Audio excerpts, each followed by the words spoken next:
Baby, it's cold outside. Welcome to episode 69. Favorite number, favorite position of White Heat. Nice. Presented by Godzilla Media, sponsored by our friends over at Mohawk Honda and John Stone Supply in Troy. And also don't forget that we are also sponsored by The Hideaway this month, your October home for Godzilla Media Sunday football. So, yeah. How's everybody doing? JJ, I'm Brian. JJ, what's up? Oh, good lord! You're talking about it's cold. I had to break down. I had to reverse the polarity on the ceiling fan and actually turn on the heat. Oh boy. Yikes. Yeah, We are stubborn. We have not. We also like it cold in this apartment. I do So too. the But like, thermostat's around 65, so we're surviving. see, my thermostat's that maintains it around 62 at all times. Like heat wise, AC wise usually around 66. Yeah, or no, actually no, AC wise around like 70. Okay. Hmm. Yeah.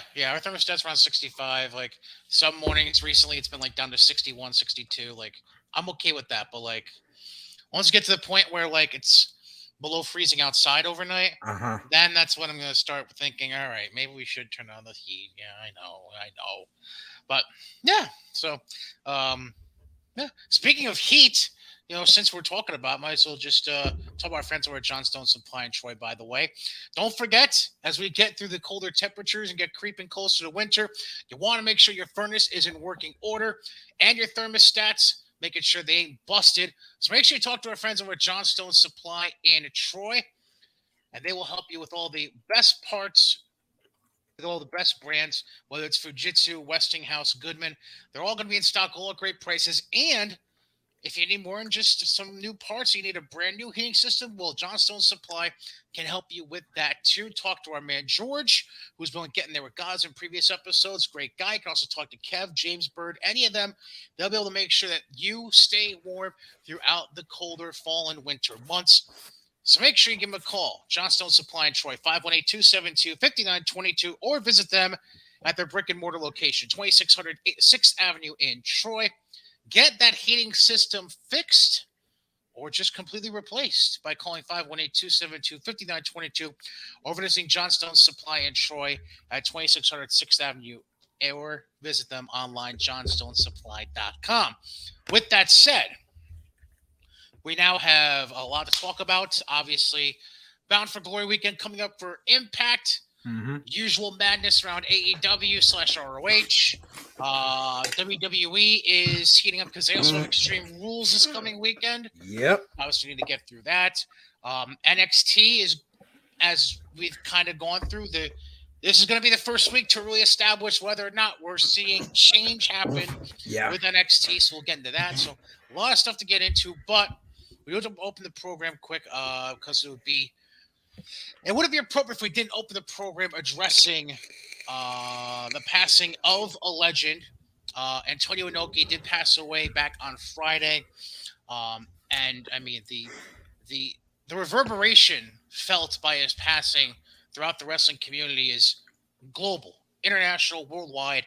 Um, you can talk about the as mentioned on SmackDown, the unrecognized WWE title reign that he had at one point. You can talk Mm-hmm. about his stuff with Muhammad Ali. You can talk about him being the founder of New Japan. I mean, his his touch on the wrestling world really does span across the entire globe, and obviously it's a time of mourning for the entire wrestling community, but also most notably the community within New Japan Pro Wrestling Yeah. as they're going through their I believe it's their 50th anniversary, if I remember correctly, this year. So Uh huh. definitely um, uh, a time of mourning for them, and it's And in that a really makes you think because I mean, so Inoki founded New Japan. mhm, So he founded that company when he was 29 years old. yeah. That's And a hell of an now undertaking. Yeah, and now 50 years later, they're coming into um, one of the bigger events they're putting on as they get to closing out 2022. Declaration of Power is a week from today. Um, well, technically, if you're For Japan, it's 6 days from now because they're 14 hours ahead of us as we're recording at 3:30 on Monday afternoon. But for us here in the U.S., it's 7 days away, and so that'll be it'll be interesting to see what kind of uh, production and reverence is brought forth. You would assume at some point, um, aside from whatever they might have done during their events in London over the weekend with Royal Quest. Um, They're probably planning a huge thing like they did with Brody's funeral, like they did with Liger's retirement ceremony a few years back. Like it's gonna right, be something that big. right. And I would also go to assume that there's even potential where maybe the show next Monday is just part of it. I feel Mm, like there might be at some point some kind of actual tribute show in itself mhm. because it is Inoki. Like Yeah, it's the godfather of New Japan. So like right. it's you know one would assume they'll put together something special, maybe even beyond just what they do next Monday night. When they have their show, and I believe it's Tokyo, yes, Mhm. in Tokyo. So, um, obviously, all of our thoughts and prayers go out to those who were affected by his passing. And as wrestling fans, it's a loss because he was a great mind, a great businessman, and obviously a big part of pro wrestling history beyond just being the founder of New Japan with, like I mentioned, Muhammad Ali stuff and everything like that. So, um, He was the Far East answer to Vince McMahon. correct. He had just as much of a hand in the aspect of sports entertainment.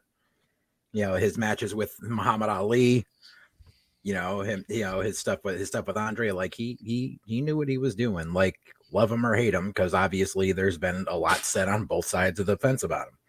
But you can't deny the legacy the man has left. Exactly. And after we did finish this, I'm gonna have to go back and find that video. It was either What Culture or Cultaholic a few years back. They ranked every New Japan heavyweight champion Hmm. in history, and they kept using this one still frame of Inoki um, that was taken when he was giving his acceptance speech in WWE when he was in the Hall of Fame. Right. So it's like a still frame someone got of him like at the podium, like ah. So like every time they want to talk about something that people didn't like, they're like, and then evil Inoki ah. It's just hilarious. Sounds like something they would do. Yeah, that Yeah, it sounds was about great. right. Also, just right off the freaking bat, every freaking idiot sharing the meme about, oh, see, it's so classy of WWE to recognize Inoki and recognize the championship, and this would have never happened under Vince's reign. Yada Oh, yeah. I'm like, y'all fucking forget that Inoki was inducted into the Hall of Fame under Vince. That Vince inducted him. Hi. so Short term, yeah, goldfish memory, man. I swear. yeah. Um, by the way, did you know that he what he because Antonio is not his real first name? Right. Did you know that he named himself Antonio for his wrestling name in homage to Antonino Rocca? Yeah. I did not know that. Yeah. Um, yeah, 12-time wrestling world champion, first IWGP heavyweight champion. Um, Also, don't forget his work as a politician too. I almost Right. forgot about Exactly. that. He was twice voted into the House of Yeah. Councilors. And then Um, actually lost his bid after he did Collision in Korea. right. Like he was doing that to gain more like clout, and it didn't help him. But apparently he was looking into getting into politics again, like within the last like decade, but then decided against.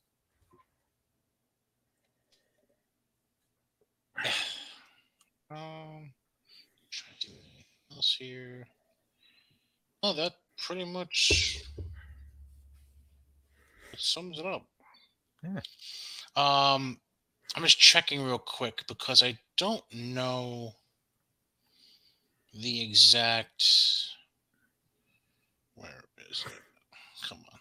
Just trying to look up the stuff behind. Uh, Here we go. List of WWE champions. Inoki. I'm assuming it was something to do. Yeah, I was gonna say. All right. So, for those of you who don't know, the dispute about Inoki's single reign as WWE champion. So, um, what happened was Inoki won the title in a show in on a show in Japan, November 30th, 1979. Over Backlund. Right. Then it was immediately vacated after a title defense rematch with Backlund ended in a no contest due to interference by Tiger Jeet Singh, which was December 6th.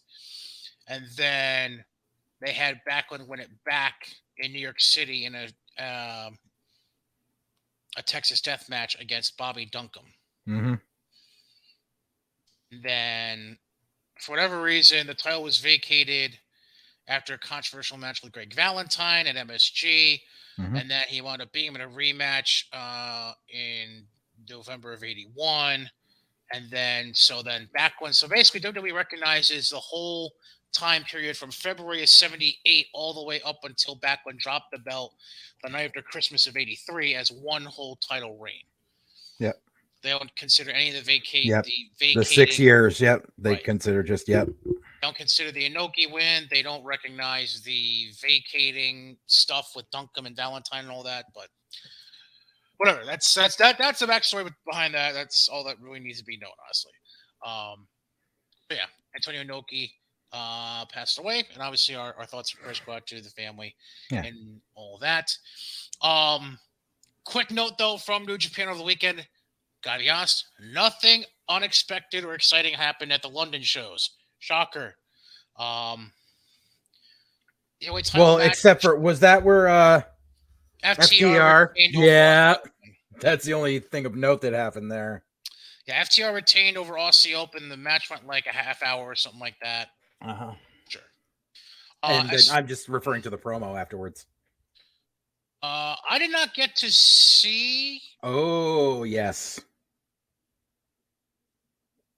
We'll circle back to that in a second. Yes. As far as that card that I mentioned, by the way, for next Monday, the match is booked as of right now. There's four officially booked. One that's kind of sort of booked. I'll explain that in a second. The KOPW trophy is up for grabs. Takagi is going to defend against El Phantasmo in a. Now, I don't know what the hell this means, but the stipulation is called a Who's Your Daddy match. Oh, God. I don't even want to know. I'm not your father. Not the mama. A special singles match. Kushida's going one-on-one against Taiji Ishimori. Okada's going one-on-one with Jonah. Hopefully, Jonah can actually make it to the show, unlike this weekend. Oh, he didn't make it? No, he had travel issues and didn't make it to London. And then Tama Tonga challenging Jay White for the heavyweight title. Yeah, boy. A match that's kind of sort of booked, but not really, is apparently Ren Narita's coming back. Yeah. They haven't formally announced what the match is yet. It's Ren Narita versus a young boy. Probably. But that's all they have right now. As of right now, it looks like 5 matches. Obviously, they'll add a few between now and then. That's right. It'll work itself out. Undercard stuff, yeah. Right. So that's that with New Japan. But I want to circle back though to what you mentioned, the post match promo FTR. I'm assuming FTR cut the promo, correct? Yes. All right.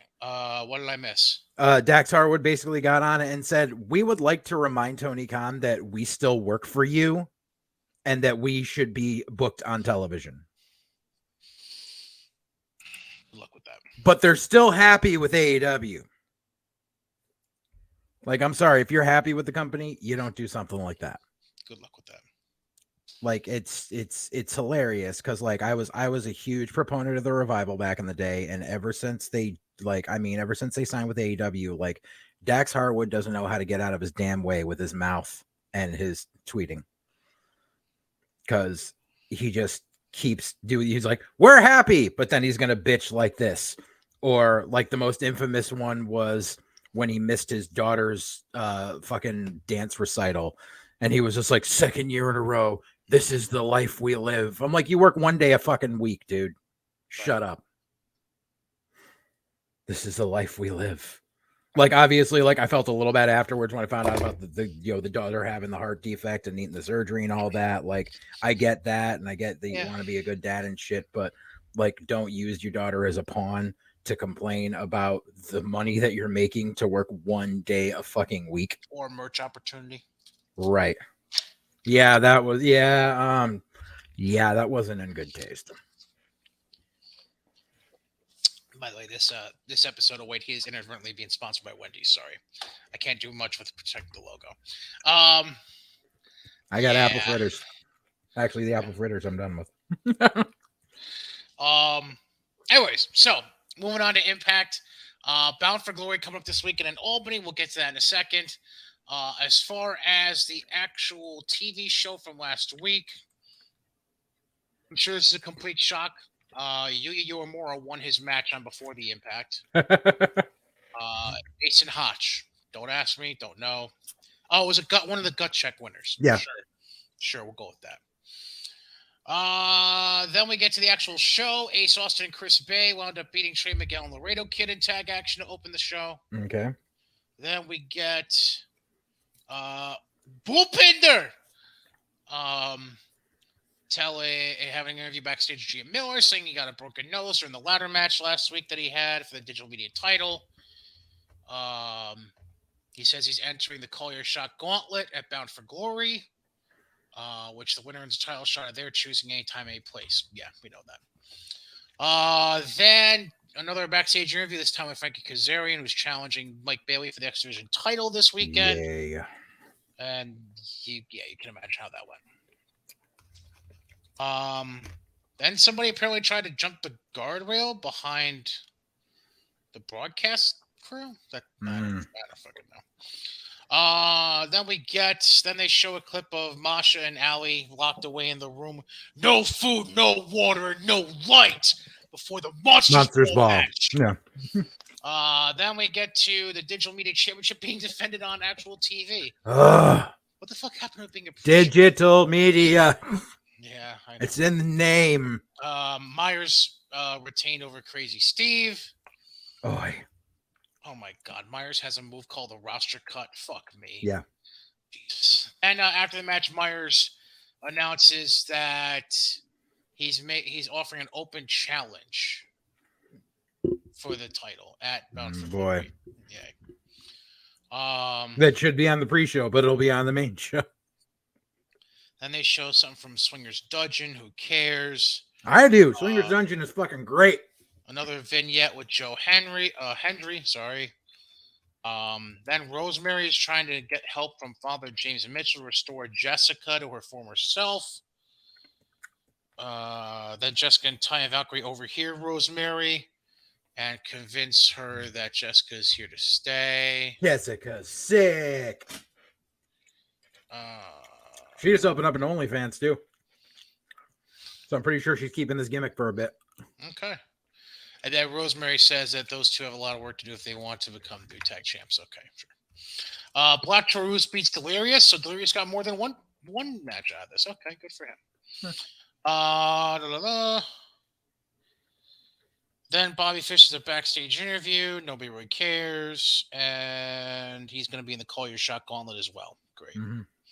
Why do I have a feeling he's going to win? I don't know. Because Scott D'Amore is out of ideas. Mia Yim backstage interview. Jeez, we have enough fucking backstage interviews on this show. Nope. Need more. Always more. Mia Yim backstage interview. Mitch was hesitant in accepting Mickey James' challenge for Bound for Glory. Who cares? Apparently, she's done with Impact after this weekend. Yeah, that's what I saw too. I don't know. Honor No More has an in-ring Victory Road victory celebration. Yes, let's have a celebration over a match you won on a fucking digital-only show. Good. Cool. I mean, let's be fair. Victory Road used to be a pay-per-view and used to be one of their big pay-per-views. Now it's shit, apparently. Eddie, I guess, was talking shit about PCO apparently. Mhm. Oh, Maria made a video package for Eddie Edwards. Oh, that's nice. Alexander comes out at some point. Then Rich Swan and Heath come out, and then the guns, and there's a big brawl. I'm assuming that's how. No, it's not how it went off the air. Because the transition to a tag team match. Uh, Perfect. Swan and Heath defeated PCO and Vincent in tag action. now I thought Swan was done with Impact. Well, you gotta remember when were these tapings? Like a month ago. No, these tapings they did the night before Victory Road. Oh, uh, Yeah. then a Moose Or backstage sorry, the night after interview. Victory Road. But yeah. Gotcha. Moose backstage interview. Um, sure. I don't even know what to say about that. So then Demore books Macklin versus Moose with Sammy Callahan as a special referee for this coming week on Impact. Jesus fuck, more of this shit. Yep, Um, we're in one of those valleys in Impact right now. Peaks, valleys, peaks, valleys. We're in the valley right now. so 4 matches officially booked as of right now for Impact this week. Giselle Shaw going against Mia Yim. Mm-hmm. Frankie Kazarian against Kenny King. This is 2004. Jesus. I was gonna say 2016 Ring of Honor. Matt Taven against Alex Shelley. There you go again. And then Macklin against Moose with Sammy Callahan as special guest referee. And then we got the Monsters Ball match to end the show with Masha Slamovich beating Ali Ketch. Yay. Yeah. Pile driver and the thumbtacks. Oh yay. This is this is the first time they touched each other. But what did they do? Monsters Ball and thumbtacks and boy. Garbage cans and yeah. Scott D'Amore knows better than this too. That's what's sad. D'Amore has been around long enough to know how to book a long-term program, and he just doesn't care now. Does he? Yes. Does he? Yes. I mean, he's been around long enough, but does he really know how? He's done some decent stuff, and it's just like it's like he doesn't care. It's like he's just like, okay, we're just going to tread water until we see if the TV contract gets picked up for another year.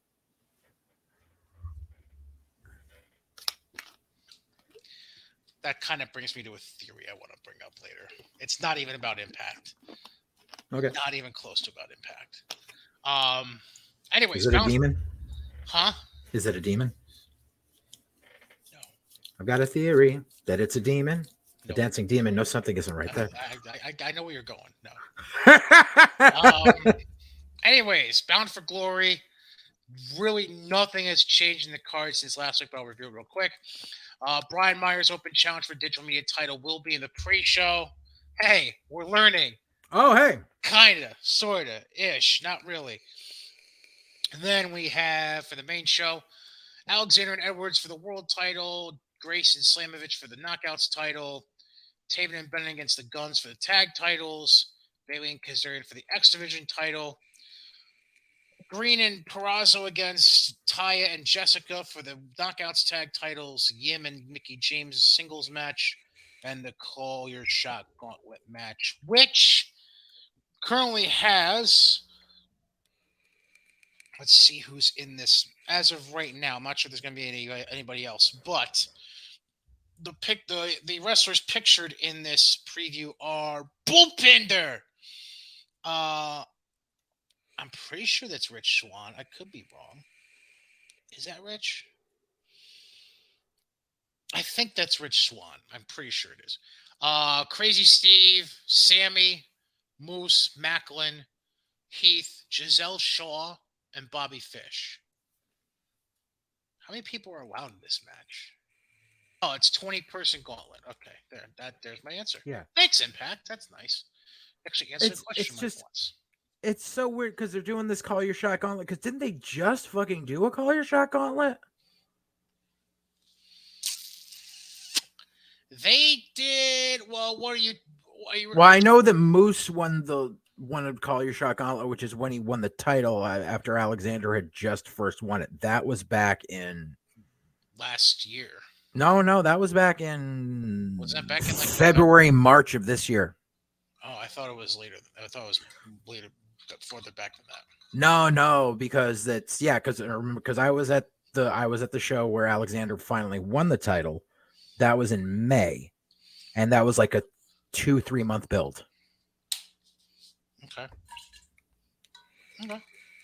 Um, for a second there, I thought you were trying to think of the what was it called? The triple threat revolver. No, that just happened. Yeah. Is there a band that Velvet Revolver? Is that what I'm thinking of? Yeah, that was the Guns N' Roses with Scott Weiland supergroup. Right. Yeah. About as entertaining as a triple threat revolver. Anyways, sorry, I had to. I was thinking about something with Impact. I was watching some like retro stuff on like stuff that on like certain portions of TNA over the past like 15 years. And Is the thought you had? Why did Samoa Joe blow up into a hot air balloon? I don't know. no, I always said that, but um I just find it funny how like everyone always blames WWE for rating ROH and rating the independents, and no one ever fucking gives any guff to AEW when it's like right before AEW started. Like that's where the Lucha Brothers were. Pentagon was the freaking champ there. Like I was just watching. I was like a retrospective like of all Pentagon's matches, and it's just like all the people he's working are all people in AEW now. They all went together, and I'm like, why does AEW not get flack for rating Impact? I just don't get it. Well, it was really a one-time thing. There hasn't been really anything consistent since then. What do you mean? The only thing consistent about AEW signings since its establishment and getting a TV contract is that they keep signing ex WWE NXT talents. Right, but their Really, the initial Impact raid was the initial offering was how many establishment. people they yanked from Impact when they first said we've got a TV deal. Right. Like Because it that was was a what it lot of was. people. So it was Penta, Santana and Ortiz. You have Sedan Reese, Phoenix, fucking Ray was still on the Kingston. No, Ray was already back in WWE. No. I meant Ray Phoenix. He was. Yeah, Ray Phoenix. Yeah, because him and Penta were tagging Oh like yeah. at the That's same right. time that Penta was doing single Right. shit. Yeah. Kingston.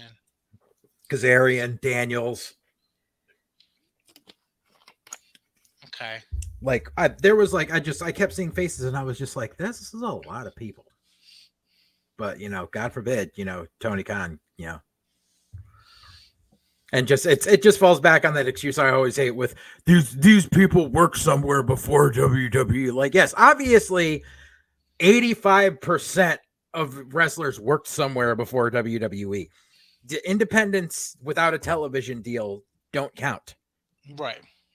Like that's how you that's like, that's like saying that someone who's on a AA minor league team who finally gets called up to the majors was a major league baseball player for all the time they were in that AA team. They weren't.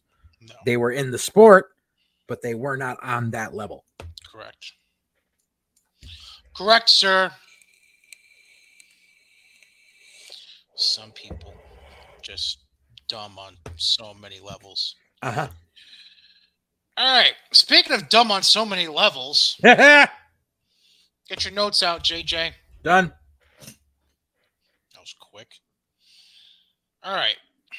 Now I gotta open my notes. I even kept it I kept a tab with a picture so I always knew where it was. Oh God. Okay. Very nice. Goodness gracious. All right. What do you think my first note for AEW was? I believe it was fuck Judas and also the Ocho. Shut the fuck up. Yeah, that's just bad.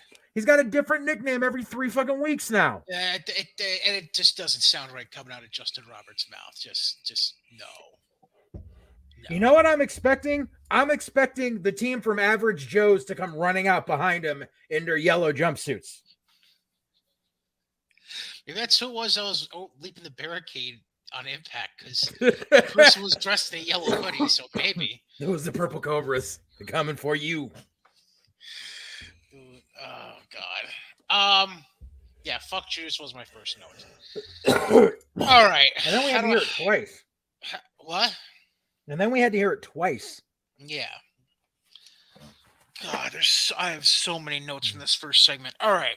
My first note after the Ocho was, Jesus, fuck, the goddamn pizza guy is with them. That's funny because mine says fucking Luigi spinning pizza skin in the background with the face palm emoji. That's And like, go ahead. here's the thing. So Tony Khan brings this motherfucker in. The whole gimmick is to pop the crowd with the pizza antics, and they made him a heel. Why? Yes. It wasn't a, they made him do the cheap heat fucking line to make the crowd mad. Oh, because it was New York pizza in Philadelphia. Yeah. Exactly. Next one I have, Menard is unbearable on the mic, just yells all the time. We already knew that. I just the entire segment overall, I just wrote this is fucking terrible. Can we just say how fucking horrible it was that Jericho actually said, quote, no one knows about Ring of Honor? Yeah. Fucking what? Yeah. And like, so there is an argument to be had about people not knowing about Ring of Honor, which there is some credence to. However, this is also the company that actually held the show at Madison Square Garden that was sold out. And did it with New Japan. And this is their new world champion saying this. Yes, exactly. Well, it's because it's the sports entertainer knocking wrestling. That's what Jericho thinks he's going for, but he is so out of touch with shit that it comes across so stupid. And I just find it hilarious that you're saying nobody knows about Ring of Honor when Ring of Honor sold out Madison Square Garden and you're standing there in a 2/3 empty arena. Any questions? In fucking Philly. You know, yeah. It's like when I said, like, when they're in Carolina, you can just put out a sign with wrestling spelled wrong on it in dripping paint with an arrow and people will come. And you can't fill a fucking small arena in Philly. Yeah. There's indies that sell out the 2,300 with minimal advertising. Granted, the 2,300 only holds like 1,200 people max, but they can do that. You have a national televised deal and you can't get 4,000 people to Temple University. So then we get Jericho gifting a purple bucket hat to Garcia because everybody's wearing purple. Get it? But there was an underlying meaning to it. Isn't that what he's been wearing since joining JAS? Is bucket hats? No, he was wearing the like the biker cap, like Austin Idol, beanie and like kind of thing. Yeah. No, there's a reason he gave him that type of cap. Who else is famous for wearing that type of hat? Television. Gilligan's Island. Exactly. You're my little buddy. That's nice. That's why they fucking did it. That's nice. To make him look like a fool. So Danny punches out Luigi. Thank you. Danielson interrupts. Garcia challenges Guevara and Jericho to a tag match against him and Danielson. Menard gets angry at Garcia and Danielson. Danielson says he could have a match with anyone who wanted to fight him. And no. It's just... And apparently that's when they revealed on commentary that coked up fat not the Young Buck has been injured for the past couple of months. Huh? Yeah, Menard. Apparently he's been injured and that's why 2.0 hadn't been wrestling prior to Grand Slam. Didn't he just wrestle it all out? No. Or was it Grand Slam? No, you're right. It was Grand Slam. Apparently he was injured before that. So yet another injury on the AEW roster. Sure, yeah. I knew that. Yeah, and then let's see. My note was the fucking Blackpool versus Blood and Guts. What?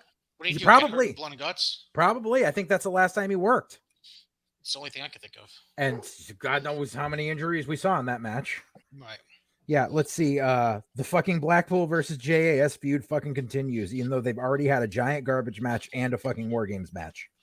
Mm-hmm. And it's still going.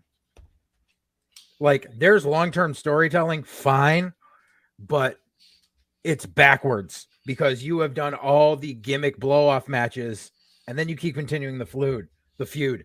They're called blow-off matches for a reason. Nope. So then we get the match nobody wanted: Danielson against Matt Menard. Menard. Yeah, so Matt Menard gets trounced by Action Bronson in a minute and a half, but is able to go 20 minutes with fucking Danielson. In an oversized wife beater. So Parker gets involved eventually with the ref's back turn. Claudio comes out, carries Parker backstage, and then Danielson eventually taps out Menard. Yay. Mm-hmm. Then we get an MJF package played. Yuta comes out before MJF can, cuts a promo on him. I'm MJF telling you, comes out. Yuta starts to come back up the ramp, but then the Gun Club joins MJF. So nothing happens, and then a match is made for DC this coming week between MJF and Yuta. But somebody please explain to me why we're bleeping out shit and not bleeping out cuckold. because cuckold is actually not considered vulgarity by the FCC. Sure. Because it's literally a term that can be used as a double entendre. It's not directly in use with what most people think it is. Oh, that's but, great. But they can't say cock, but they can say cuckold. That's great. But this whole shit with Yuta is just I know exactly what Tony Khan is doing and it's not working. It's him going, okay, I really, really, really, really, really want to push Wheeler Yuta, but nobody watches Wheeler Yuta. So I'm going to put him in there with MJF because I know the ratings spike when MJF's out there, and hopefully him working with MJF will give him the rub. No, it's not going to work. You're just feeding someone to MJF. You need to give MJF people who can hang with him. And I don't mean work rate wise. I mean hang with them as in have the presence on TV where it looks like from an entertainment value it belongs. And even Cornette said it. He said Wheeler Yuta comes out looking like a guy who's on the computer at the library. Like that's what he looked like. And the thing is, one or two things is going to happen because this is the I'm sorry, but this is we're coming down to the wire on this Wednesday. Either MJF is cashing in that chip on Wednesday, or Tony Khan is going to be exposed as the worst promoter in history. Because this coming weekend is Moxley versus Nick Gage. Title versus career. And Nick Gage ain't retiring. Where's that match again? GCW. Where? I think New York. Fucking A. And I'm pretty sure that we're going to tune in and find out that Wheeler Yuta is injured, so therefore MJF can't have the match, and then somehow in some form MJF's going to come cash in the chip, and Yuta's going to come save Moxley and turn on the Blackpool Combat Club. That's my educated guess. All right. Because either that's going to happen or Daniel Garcia is going to swerve, bro, and he's still with the JAS and turn and fuck over Danielson in that tag match. One of those two things is going to happen because obviously that they're aiming towards Garcia joining Blackpool. And obviously because Tony Khan has a hard on for Daniel Garcia and Wheeler Useless. So he's just going to trade their spots. Lovely. Can someone explain to me where this Jay Lethal Darby Allin rivalry came from? Did I miss something here? No, they literally just went, you guys are going to fight. Because then we suddenly got a package for about the two of them talking about a match for this coming week. Yeah. Just no build. Pluck. No build. Yeah. Have at it. Yep. No build at all. So then we get Juice Robinson jump starting on the outside against Mox before the bell rings. They went to the outside before the bell could even ring. And then the second the bell rang, they went right back to the outside in less than 3 seconds. And Taz says Juice is a free agent. Yep. Can't wait for the meme. Juice Robinson is all elite. Can't wait for that. It's already been around. And did I miss how the fuck Mox got the cut above his left eye? It was during the outside fight after the bell rang. Yeah. But and the whole thing is number one, Juice Robinson is obviously on the gas. Like No, no, yeah. don't be silly. But the thing was, like, even with that, like, if you like in passing, if you were to just walk by a television screen playing this match and you were to look at it, it looked like a fucking bum fight. Well, Juice Robinson has the complexion of a bum the way he's. Right, but I mean, still, it was just two guys with scraggly hair, no shirt, wearing jeans, just like Look punching like each a other bar fight on a and Friday rolling night. around. What? Look like a bar fight on a Friday night Right. in downtown Bristol. You know? Sorry, there's more exciting stuff than bar fights in Bristol. Anyways, am I right or am I wrong? There actually ain't that many bar fights in Bristol anymore because there aren't that many bars left in Bristol. That's my point. Thank you. Everything switched over to like gastropubs and small breweries, so they all close at like 9 o'clock. Hey, it's some good shit. Makes me happy. Well, yeah. So Mox taps out Juice. Yay. Dude, that was one of those like I always refer to the episode of Ren and Stimpy when they were pro wrestlers. I don't know if you ever saw it. I don't remember that. So there was an episode where Ren and Stimpy were a tag team against these two giant fucking brutish guys, and basically they're getting their asses handed to them the whole thing. And at one point, one of them turns and looks at his watch and goes, "Hey, it's 9 o'clock. Time to throw the match." And then they just lay down and let him pin him. That was that match because literally he didn't even have the armbar fully on, and Juice is like, "All right, we're done." Oh, it sounds like the ending for every Friday Night Rampage. Oh my god. Oh fuck me. Anyways, wow. Then Hangman confronts Mox after the match. MJF interrupts them because he was sitting in the box with his big ass chip. And then just everything rolling over onto the people there. I'm like, that's how you get lawsuits. Yeah, and then Yuta jumped him in the skybox, and they went tumbling into like the first couple rows there. Yeah, that's nice. That was bad. And that was one of those where they really had to try to, because they were trying to frame it for it, but they couldn't. Like the second they started going to fight, they had to turn the camera. They're like, "Oh shit, we can't show how the entire other side of the arena is fucking empty." Now we get to probably the most cringe segment of the whole show.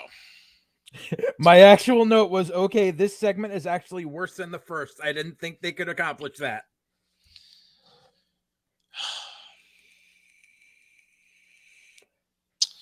So, fuck me. Oh, poor Willow Nightingale. So we get. Oh my god! I don't even want to. I can't right now. I have to, but I don't want to. So we get Saraya, Paige, whatever the fuck you want to call her. She comes out for an in-ring promo. It's fucking stupid. Very. She calls herself the Revolution. I think the Four Horsewomen like to have a conversation about that, but that's whatever. Mm-hmm. I think AJ Lee would want to have a conversation about that too, but that's whatever as well. Then she asks for all the ladies to come out, and 5 fucking ladies come out. And they just happen to all be baby faces. Coincidence? I think not. And then God bless them. You notice that, even like, they say all the ladies and they had the baby face come out there and they had the heels come out with Britt. Nowhere did you see Jade Cargill or Diamante or fucking Red Velvet. About half the women's roster. Yeah, exactly.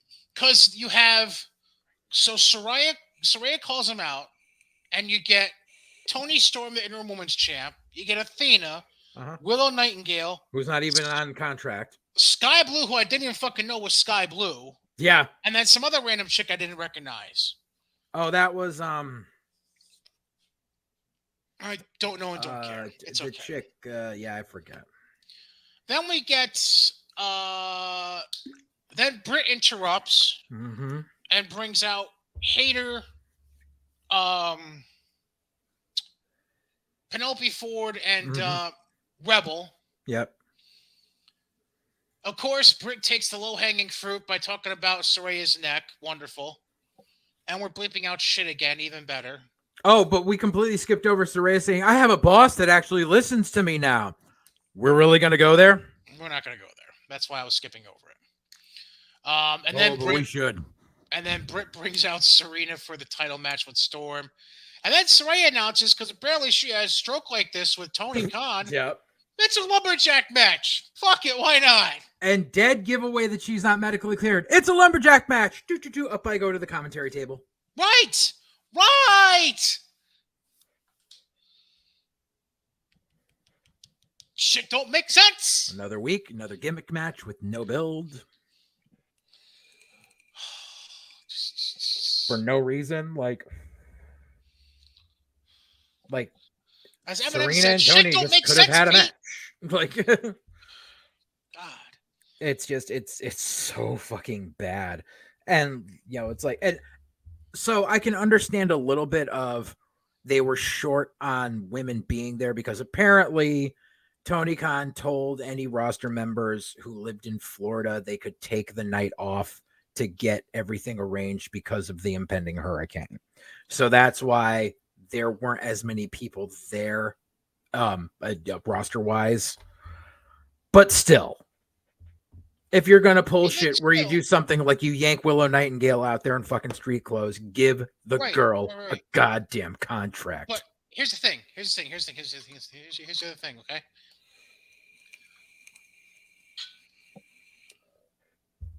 To spoil some of Rampage for you? Oh, because she was on it. There was 5 other women backstage that didn't come out. Ah! Jade, Layla, Nyla Rose, Marina Shafir, and I know she's not a wrestler, but Vicky Guerrero. All backstage, didn't even take part in the segment. Maybe this didn't want Marina Shafir out there because they were afraid she was going to start yelling, "You don't know me!" for 10 minutes again. They should just make her like a... a psychopath. She already is.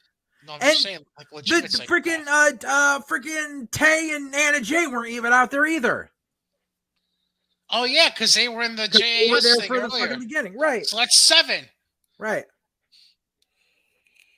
Now, granted, technically they were all heels that were missing, but still, you get the point.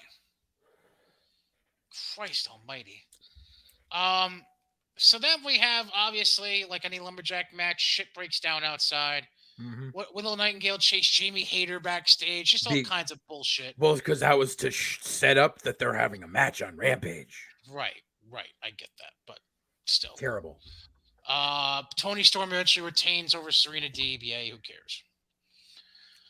Then we get backstage pre-tape with the Acclaimed and Tony Schiavone. The super over tag team champions already relegated to a VTR and Rampage. And you can tell Keith Lee already hates life right now. Uh-huh. He knows his shit's done. Like, there's no hope for him now. There is none. He's gonna have his mini feud of 2 matches with Strickland. And then that's it. And then he's gonna be on YouTube and miserable. And staying there because Mia has left Impact, so he's the only one bringing in money to the house. Right. So let me go from one backstage pre-tape to another with the Andrade office backstage with Tony Schiavone. Dude. Everybody leaves except Private Party. They hang back. And then Matt Hardy tries talking sense to the Private Party, saying we can do it right this time, blah, blah, blah. Whatever. Because Andrade is going to leave. We'll get to that. And we get Ricky Starks squashing Eli Isom. Poor Eli. Didn't even get an intro. I didn't even know who the fuck it was. Like, well, the second it spanned over, I went, "Oh shit, it's Eli Isom," and then poor Eli Isom. Right. Then we get Christian, Jungle Boy, and Luchasaurus package. Because that's still going on. Gonna be an actual match. Yeah. Because fighting Jack Perry is going to take out Luchasaurus. No one cares. But then we get to the shit that annoyed me the most about the show. I know this might be a little bit nitpicky of me, but I don't think it is. I probably got the exact same note as you. Go right ahead. We're gonna skip over fuck Judas times 2. We're gonna skip over the Ocho thing again. Just we're gonna dive deep into the middle of this main event. You have 2 hours of television. Mm-hmm. You're gonna tell me it took you until halfway through your main event of the show to recognize that members of the British Royal Navy were in attendance. Halfway through the main event, you have 10 minutes until you're off air. Mm-hmm. And you're just now recognizing this. Yep. Is that the same note you had? No, mine was concerning the match. I completely forgot about the British Royal Navy. And it wasn't even like anything special. You're showing them randomly as you come back from break holding a flag and then going right back to showing the match. Right. Like literally anytime WWE is in a sports oriented town and there are people from whatever sports team is there, they make sure they put them front and center on a guardrail so they can do a fucking, a static cam shot, go by, give them all a freaking lower third with their names. Something like that, and it's usually like coming back from a commercial break and be like, "We'd like to recognize it," and they'll put it up on the Tron so everyone can clap. It's one of the simplest things to produce. It's right in the middle of a match. Number one, number two, you're showing them in what looked like a random empty space near the side of your staging area for your entrance ramp. Yep. Number three, it doesn't even go on the big screen because you're in the middle of a fucking match. Yep. Fuck all! Like, what are we doing here? Yep. Like, yep.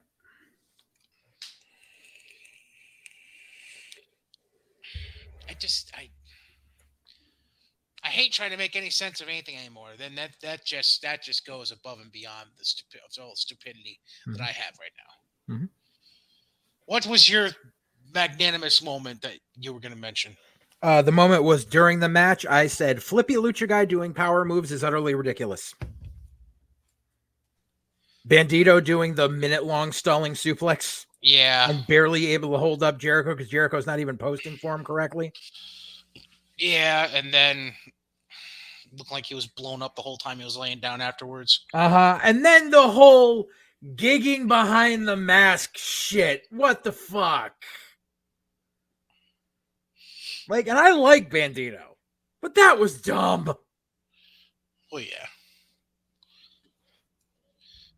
And I remember like looking at the clock and going back and there's still 11 minutes left of this shit. Just go home. Another picture in picture. We all know this match is going to end with Jericho going over dirty. Just get to this shit already. Just go home, clown.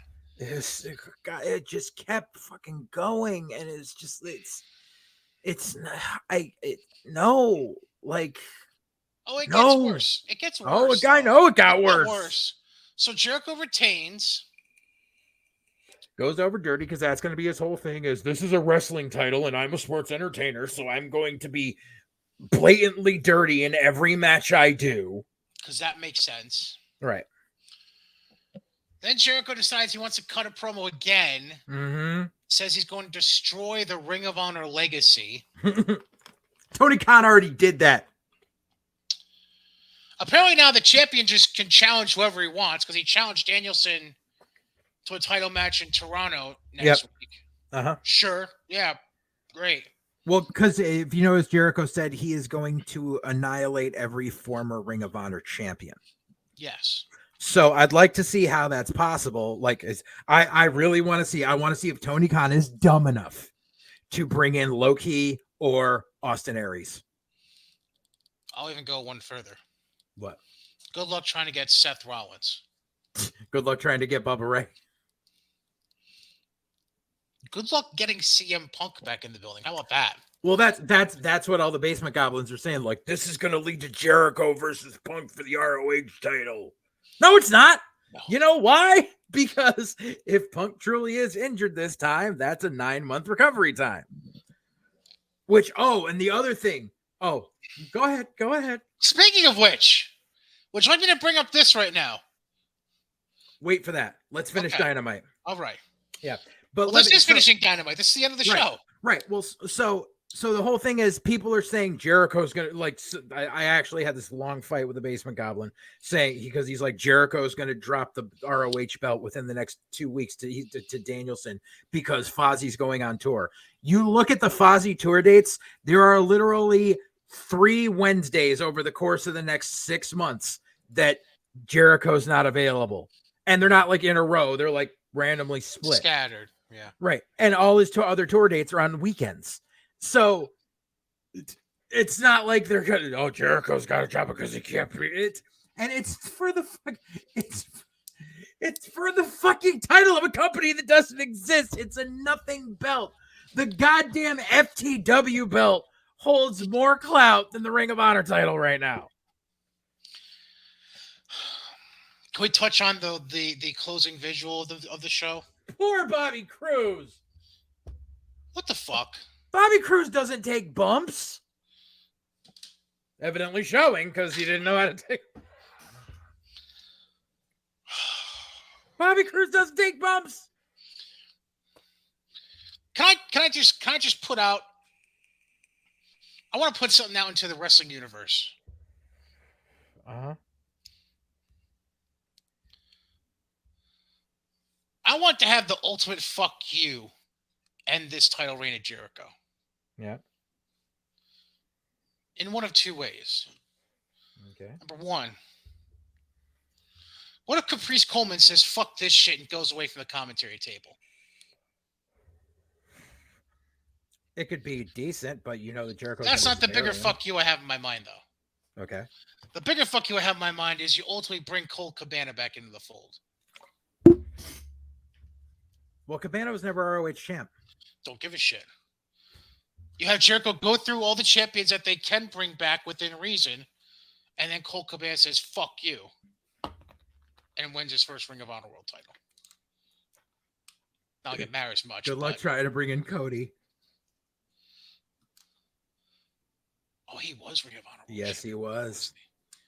Well, you know this means they'll probably bring in Christopher Daniels at some point. Well, he's already there, so yeah. Well, no, but I mean, like, good luck bringing in Jamie Noble. Good luck bringing in Xavier. He's dead.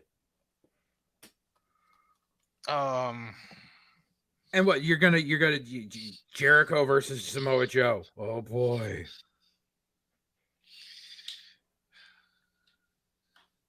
Like it's any ROH champ of merit is either retired, dead, or in WWE. So you know what's sad actually, and this is by no means me slighting the person I'm about to mention. Yeah. Because of the way Jericho has his character coming off. Yeah. I think the most entertainment potential would come from Jericho against Dalton Castle. Yeah, but the same. Dalton's gonna get fucking squashed. Right. I'm just saying. Let's see if they try to dig up what was his name, Morishima. Oh God, the fat Japanese guy. Oh God.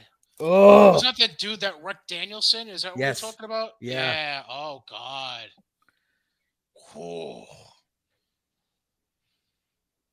He looked bad then, and that was 15 years ago. Oh, well, you got to look up the ROH lineage? No, I'm looking up to see if he's still alive. No, he retired 7 years ago. Oh God. Oh Jesus. I see a picture of him in 08, and he oh God. He looked terrible in 08, and that's when he was champ. He retired in 2015, and then he was apparently going to make a return in July of 2018, but canceled it because he had emergency surgery for arthritis in his foot. Well, that's nice. He assaulted a taxi driver in late 2018, too. But I mean, let's see if Tony Khan is that dumb to bring in freaking like Loki. He could probably try to cover as much as possible, even though Loki's a flat earther and an anti-vaxxer. But there's no way you're getting around the social media nightmare that is Austin Aries if you bring him in.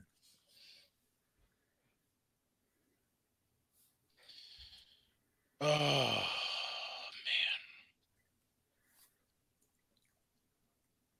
But like this is Tony Khan's like miracle booking, and this is gonna, now that Jericho has this fucking belt and they're doing this where he's getting the main event spot on Dynamite again. This is proving that ROH has no TV deal and there is no TV deal in sight, and now this is just going to be eating up more and more of pretty much the only live show he has on a regular basis. Right. So hypothetically, I actually did get the list up. Okay. Because you gave me time. Mm-hmm. So hypothetically, not including current WWE signed talent, here are the different people from the list of past ROH champions that could be brought in to face Jericho. Yeah. And I'm going to include the people we've already mentioned. So here we go. Going in chronological order from the very beginning. Low Key, Samoa Joe, Austin Aries. The next one would be Punk, but we know what's going on there. Yeah. Isn't Jimmy Noble still signed? Is he still an agent? He's an agent. He's a backstage agent. Yeah. For WWE though, isn't he? Yeah. Yeah. So no. That's why I'm saying good luck getting him. Danielson, we already know that's coming. Homicide. You mentioned Morishima. That's not going to happen. Nigel McGuinness, not going to happen. Yep. Jerry Lynn, not going to happen. I mean, if Tony Khan throws enough fucking money at him, you're not putting Jerry Lynn in the ring. Jerry's there and he's still in good shape. If Tony Khan throws enough money at Jerry would be like, "Oh no, please no." And it's the sad part is I can see it happening because it's Jericho. Exactly. Jerry would be like, "I can work with Chris. Like we can, we can pull something out." Oh my God, no! Please don't. No, God. Did I mention Aries already? Yeah. Oh yeah. Not Tyler Black, obviously. What's the deal with Roddy? Is he gone, or is he just? No, he's still under contract with WWE for another 3 years. Eddie Edwards, Davey Richards, obviously not Steen. Jay Briscoe. That ain't happening. Adam Cole, Michael Elgin. That ain't happening. That'd be a nightmare and a half. Yeah. Jay Lethal. Obviously. Let's see if they bring back wrestling. Kyle O'Reilly. That ain't happening. Daniels. Because Kyle's neck fusion. He's out for like a year. Oh, okay. Daniels, like I mentioned. Dalton Castle, I mentioned. Matt Taven. Roosh. PCO. Bandito, we just had. God, I would love to see Gresham come in and stretch out Jericho. But that's the end of the list. Gresham's the last one, aside from Claudio, which we already beat, obviously. Right. God, I would love to have Gresham just stretch him out. Oh my God, that'd be amazing. Anyways, let me see if this is gonna work. What I'm gonna try to do real quick. I don't know if it's going to, but let me see here. Nope, it's not working the way I want it to. Okay. So do you have the picture of Punk? In the arm, the gimmick? Not, but I can grab it real quick. Yeah, grab that because I wanted to talk about that along with the stuff that I sent you. Pretty sure you sent that to me at one point. Yes, I did. Yeah, you did. Hang on.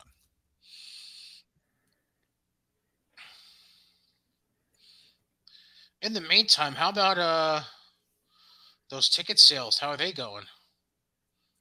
Oh, for Dynamite or for there's that what? Yeah, dude, that.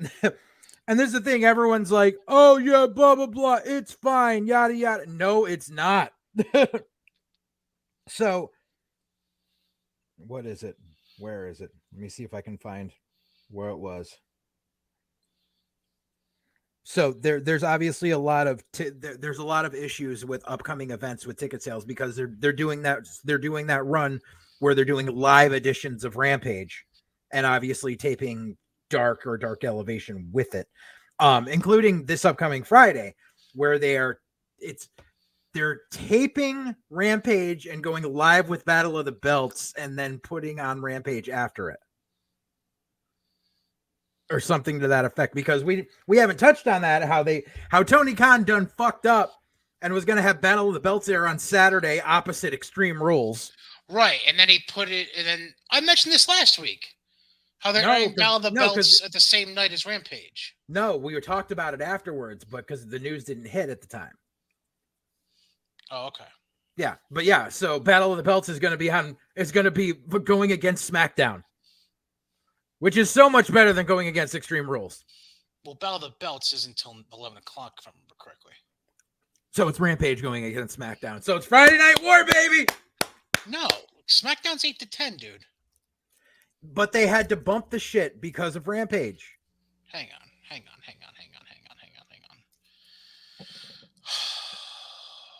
I don't even know if I'm gonna be able to. Because it's a live. I think it's a longer edition of Rampage because it's live.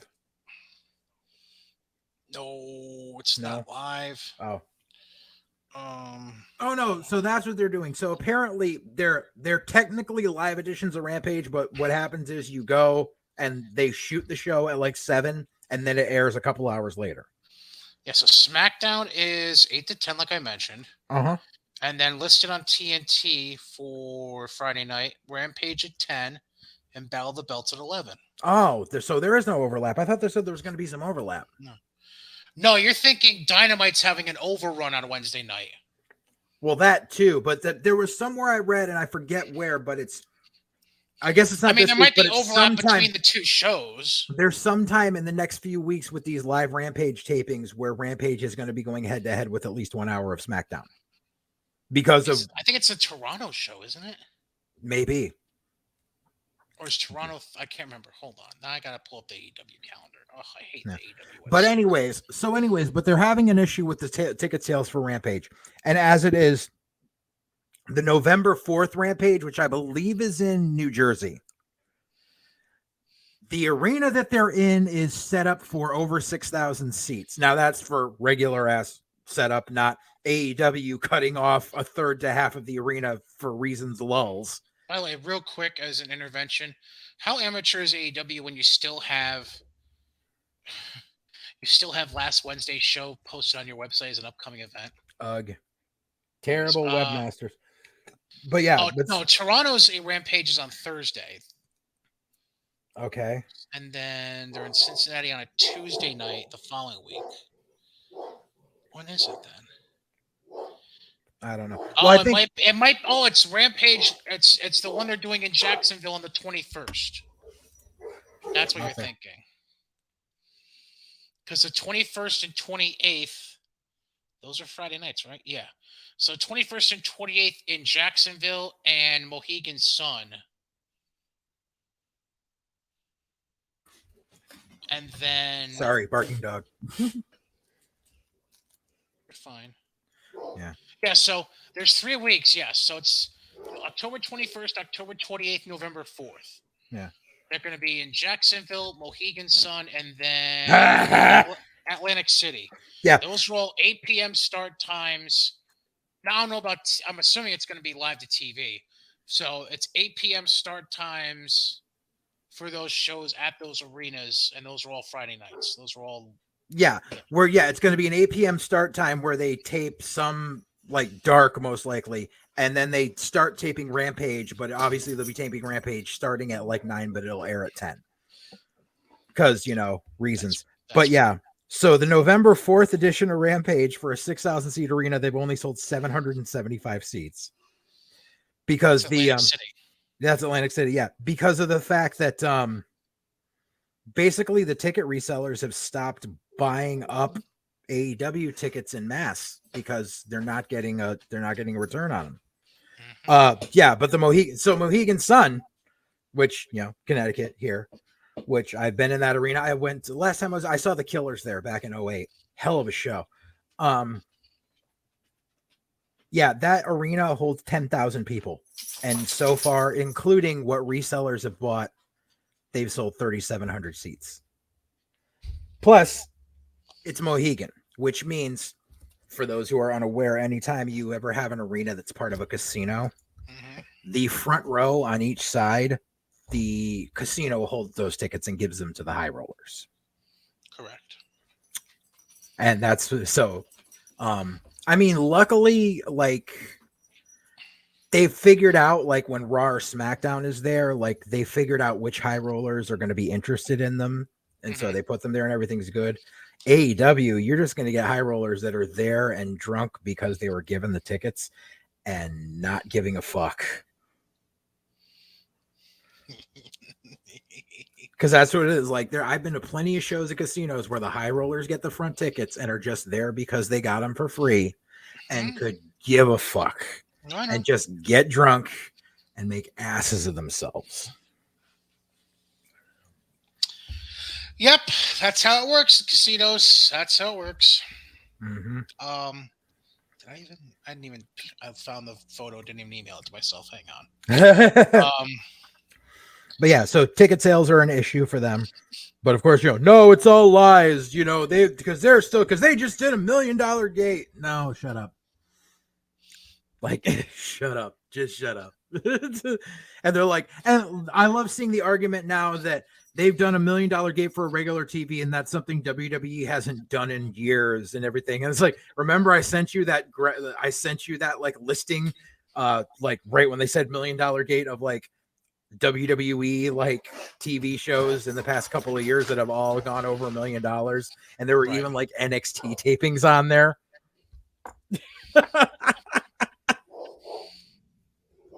All right. I'm ready when you are with the pictures that we're looking for. Sorry, what? I'm ready when you are with the pictures. Okay, so first off, let's show the arm picture of Punk. So, for those of you who are listening to audio only edition of the show, so apparently a fan got a pic with Punk. I don't know if this is like a restaurant or a park of some sort. It's I a don't know. park in Chicago.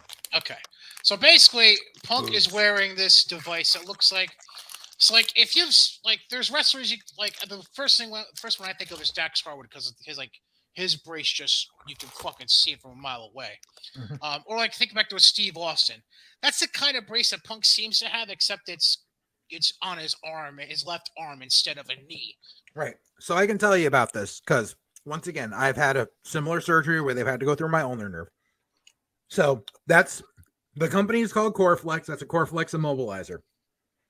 What it does is it's basically a splint to make sure you can't bend your arm. Now, one of two things is happening there. Either A, Punk has not had the surgery yet, and his orthopedic surgeon is telling him to wear the immobilizer until such time as the surgery can take place. If that is the case, he gets a pass on this. However, option B is this is Punk trying to play kayfabe in public because he's old school and being like, oh, look, yeah, I had the surgery. Now, you see, here's the problem. When I had the similar surgery, what happens is they go in, they cut you up, and then your entire arm from shoulder to wrist is wrapped in gauze, then an ace bandage, and then they put the immobilizer on. Because you need it covered so that the incision sites where there are sutures or open area do not get infected. You can't just not have any bandages on and throw on your Coreflex and go about your day, especially when you have a house where you have a dog, because dog hair gets everywhere. Which anyone that you can look at my orthotic boot they got me wearing, it was covered in dog hair the first night because I got Mr. Sheds a lot over here. You know what this So- kind of reminds me of, by the way? Yeah, You've seen Caddyshack, right? Yeah. All right, so you know the part where you get to the match at the end with the judge and everything? Mhm. Rodney Dangerfield hits that tee shot. It's like, oh, my arm! Oh, my arm! Yeah, Right. I don't know why. That's the first thing I thought of when you were starting to explain it. So. exactly. So if that's the case, that means Punk is lying about this injury too, which just makes him an even bigger piece of shit. So just for the cosmic balance of the universe, I hope that Phil Brooks is just wearing that at doctor's behest prior to surgery and is not faking yet another injury. That's me being nice. That is you being nice. Almost too nice. Because I got some news on Friday, and as such, I took a couple of photos and I sent them to Mr. Katie over here, and I said, hold on to these. for the next time we record. So I went and visited my orthopedic surgeon on Friday, the one who has handled the reconstruction of my right foot, the one where they had to put in the rods and the screws and the plates and put the cage on, and the cage didn't work out because it got dislodged. They had to take it off, and then yada, yada, yada, yada, yada. So go ahead and put up one of them. So for those of you visually watching, that's great. For you not, sorry, but if you look to zoom in, you can see that is my shin bone, and you see the two little dots there in the middle. Those are screws, and they are attached to two titanium rods that go from halfway on my shin all the way down to the bottom of my foot. You go to the next one. That is the bottom of my foot. You see the rods going straight, and then you see the plates straight through to keep my foot completely straight on the bottom. So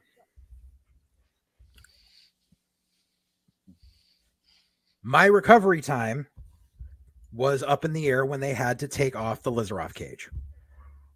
With the cage on, I should have been walking a little bit within the last few weeks because that's the way it was designed and building from that. However, because they had to take the cage off, they said, do not put any pressure on your foot because the bones are still mending around the rods, the screws, the plates. So the good news is on Friday, I was told by my surgeon, this looks absolutely amazing. And you are allowed to begin physical therapy where you can start walking short distances on the foot to start getting back to normal, wearing the big apparatus boot, the big soft cushiony thing on the inside, and looks like a Mecha Godzilla on the outside. Let's fucking go. So I'm allowed to walk with a walker in the house. And I'm building everything back up, which is great. Now, I had the initial surgery on July 18th. Mm-hmm. So July to August, September, October, 3 months. Just under 3 months, and I was just told that I am allowed to put pressure on this after 3 months and walk with a walker. This goes back to me saying that CM Punk is full of shit about this supposed foot injury that he had, where supposedly he had triple the amount of plates and screws that I have in mine, but was able to come back and hop around and run around and have work fucking wrestling matches after 8 weeks. 3 months just to be able to be told you can stand on this. CM Punk is full of shit. Fuck around and find out. Fuck him. So, anyways, we're gonna talk about Tony and how he needs his Twitter taken away. Oh, do you mean this? How was this morning? For those of you not on the visual side, Tony Compra at 6 a.m. this morning. That has since been deleted, but not before the internet caught it. The tweet says, quote, some rather peculiar things have been happening here in AEW lately. Keep an eye out for the Black Rodent. Live on AEW Dynamite this Wednesday on TBS, 8 p.m. Eastern, 7 p.m. Central.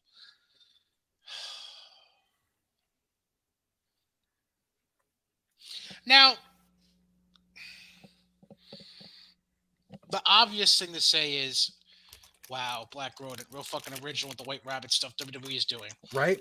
Why didn't you say Pink Unicorn? Can I go a step further with this? Oh, please do.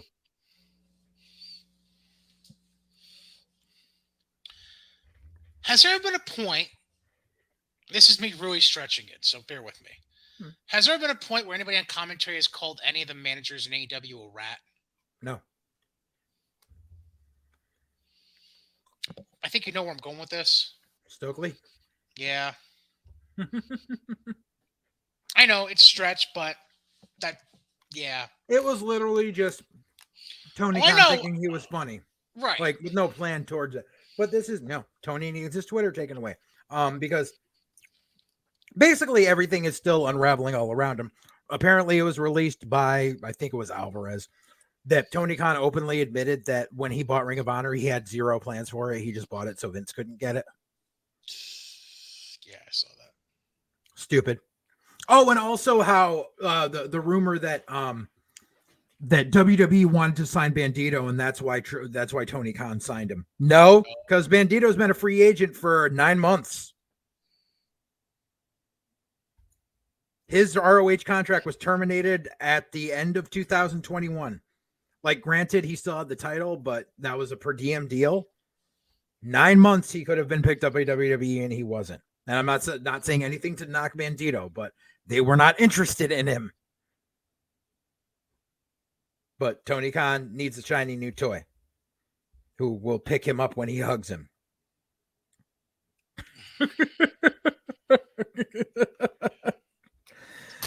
Like it's just, the spiral just continues. It's utterly insane, and it doesn't stop. Like and also we revealed that AEW officially has the most toxic fans on the planet, because poor Tommy End has to come out and give an Instagram live letting people know that yes, he still is under contract to AEW, because people were legitimately sending him death threats because of the rumors of him going to WWE.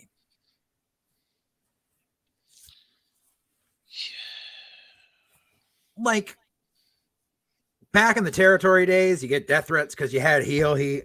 That's one thing. That was a different time, and that was the era of kayfabe being alive and well. And you know, it was like the Wild West. This is just pure scumbaggery. Like, you're talking basement goblins and freaking trolls with pickup trucks saying that they're going to murder a guy if he so much as goes to work for another employer. What fucking planet are we on? I don't know, man.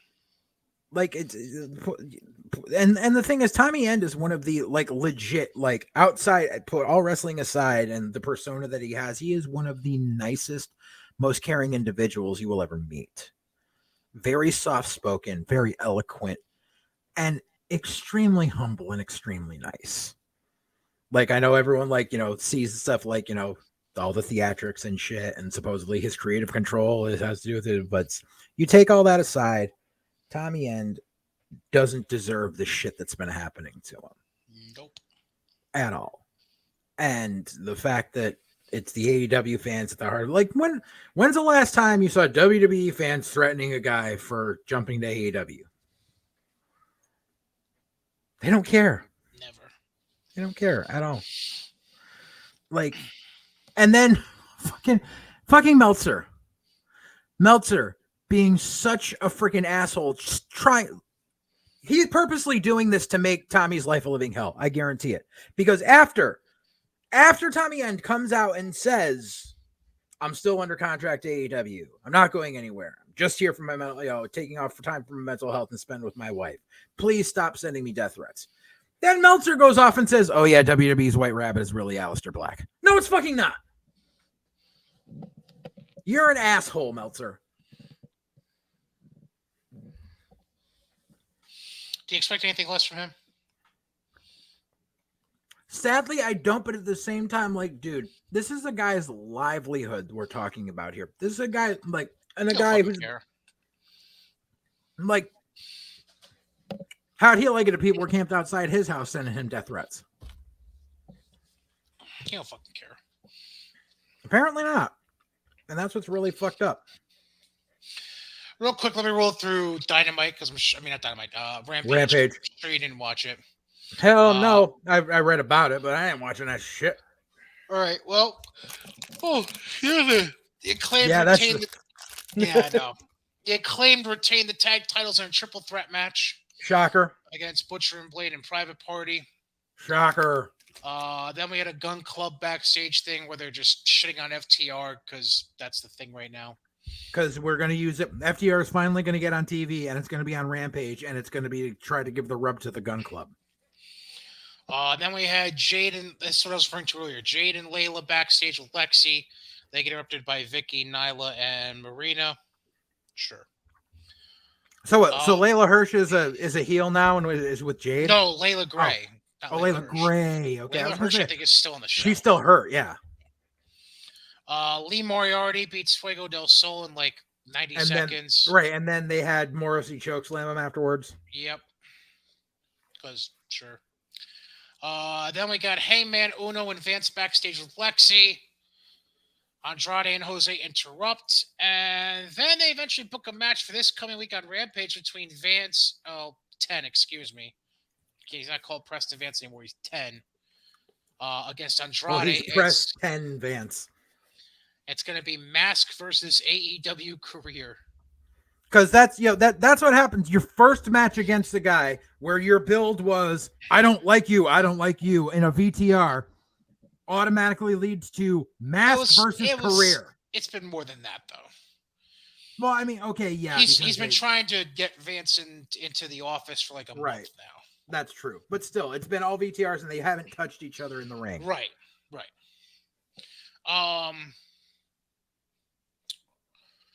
And we're gonna feed right into all the bad feelings backstage from certain ex-WWE guys who now see the grass green on the other side. Way to feed right into that with the whole Mask versus AEW Career stipulation. Right. Well, because they're saying Andrade's been asking for his release, so that means that Andrade's leaving and go back to shut the fuck up.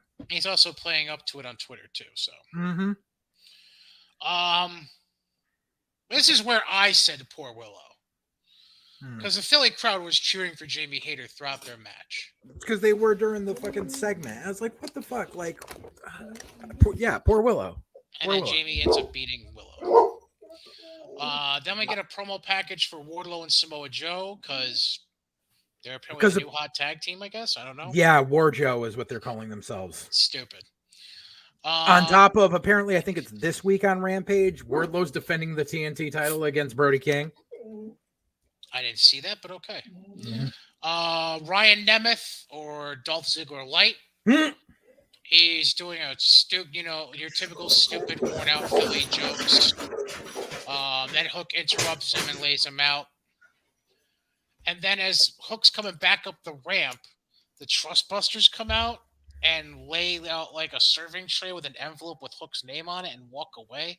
Then Hook just grabs the envelope and walks backstage like.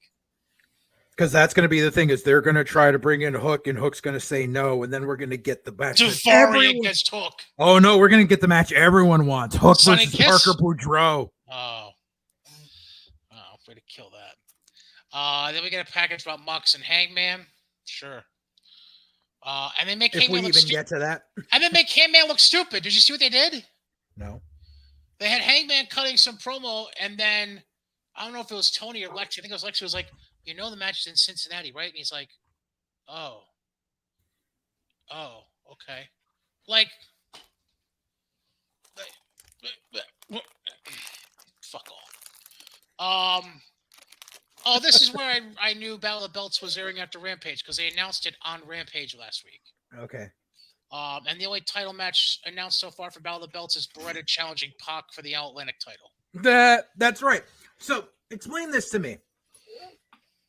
When they took up that big chunk of time on Dynamite 2 weeks ago to introduce everyone that's in the firm with Stokely. Yeah. Didn't Ethan Page do this whole thing about how he wants the All-Atlantic title to be able to represent Canada?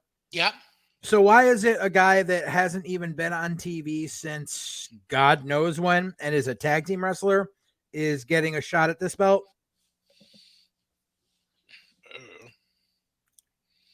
Like, is Ethan Page injured and we don't know it? Because otherwise, it's just hacktacular booking.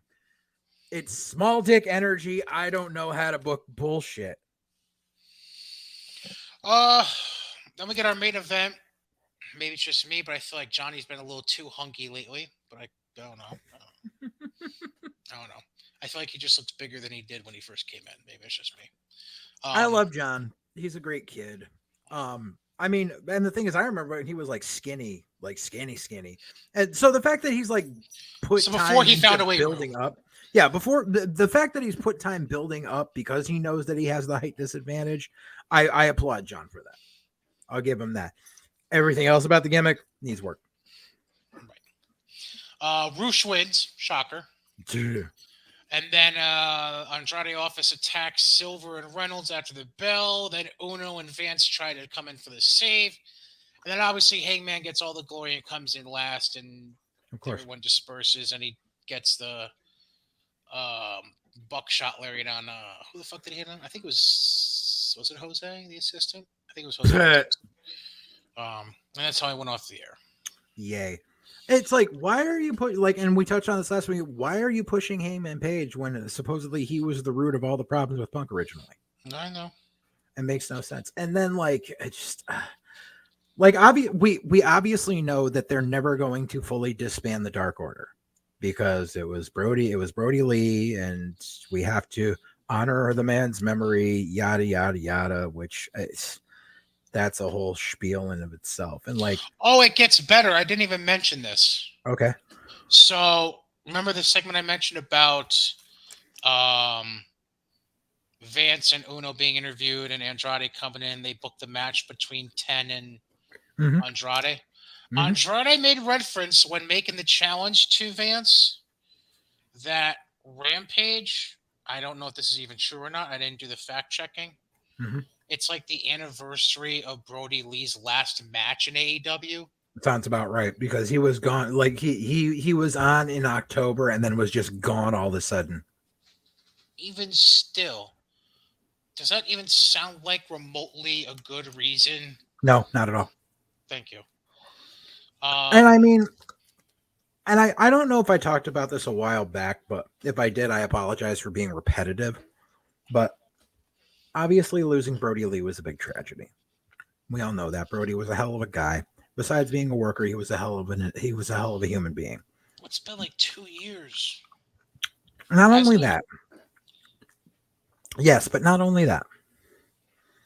Here's the issue I have is they keep dragging out the memory of Brody Lee whenever they feel they need to get a shine onto the Dark Order, or they drag out his kid, or they're running in his hometown, so they bring out his wife and all this stuff. When you look at it in the grand scheme of things, this is a guy who was only in that company before passing for 7-8 months. Like, it wasn't even a year. Like, I'm sorry, but when people think of Brody Lee, they think of Chikara and 2CW if they're an indie fan.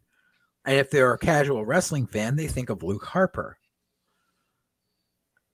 There's a hell of a lot more shit there than there is in AEW. And it's like, yeah, it was AEW put their TV title on him. That's great. Luke Harper was Intercontinental Champion and a multi-time tag champion. Like, stop trying to use this as a trump card when you don't have a hand to build around it. It's distasteful at this point. Like, I thought it was distasteful from the beginning. Like, obviously it was a tragedy they lost him, but they did the tribute show, but then it's like they just keep beating a dead horse, and it needs to stop. Literally and figuratively. Right. Yeah, I think that's everything from AEW, unless you have something else that I don't have. There might be something I'm forgetting, but we'll circle back around to it at any point when we're talking about other shit.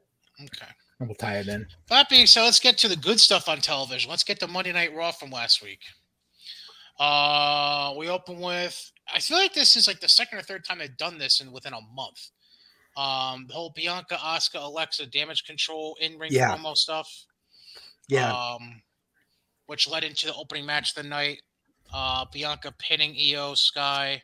Then we get Ray with a backstage interview, and then Miz addressing the security detail backstage. The second he had the security detail, was like, please let him be the mannequin. Please let him be the mannequin. And he sends a security detail out to find Dexter Loomis. Then we get Seth with an in-ring promo about Riddle. Then, as the match is going on between Seth and Ray, they have a QR code flash while Dom is walking to ringside with the steel chair during the match. And I caught it. So fast forward, Dom tosses the chair at Ray's feet while Ray's on the outside, taunts him to use it again. Seth distracts the referee, and while Rhea appears through the crowd to shove Ray into the post. And then Seth finishes the job with a submission victory, which was to apparently tease that he's training for this fight pit match. And what did he use again? A Peruvian necktie, I think is what they called it. Yes. Yay, good for him, I guess. Dude, there's something that I need to point out. And I want to see if I've got a picture here that I can send you on the side. It's one of What those a you Peruvian cannot. necktie looks like? No. It's one of those once you see it, you cannot unsee it. So I have a friend of mine who like hates Dominic Mysterio as much as me, Okay. and he's taken to giving him a nickname, and I can't stop thinking about it now because it works. He keeps calling him Blanket Mysterio. Blanket Mysterio? Yeah, because Michael Jackson's kid Blanket. Oh, Check your DMs. God. Check your DMs. Oh, God. Check your DMs. That's a current day picture of Blanket Jackson. Oh, come on. Oh, come on, guys. Blanket Mysterio, baby. Y'all are fucking awful, man. I mean, seriously. Anyways, so we get Riddle and Lashley backstage, whatever, sure. Then we come to my own personal funny moment of the night. So, Alpha Academy comes out, then Johnny and KO come out for that match. As Panda Johnny, Express. yeah, well, hold on. As Johnny and KO are placating the crowd in the ring, Saxton makes reference to them being called Panda Express, which Corey Graves says, quote, "You should be hanging out in Reseda, Saxton, with all the rest of the dorks." Mm-hmm. I mean, I like Corey, but that was a hell of a line. Good job, Corey. Thank you. Mm-hmm.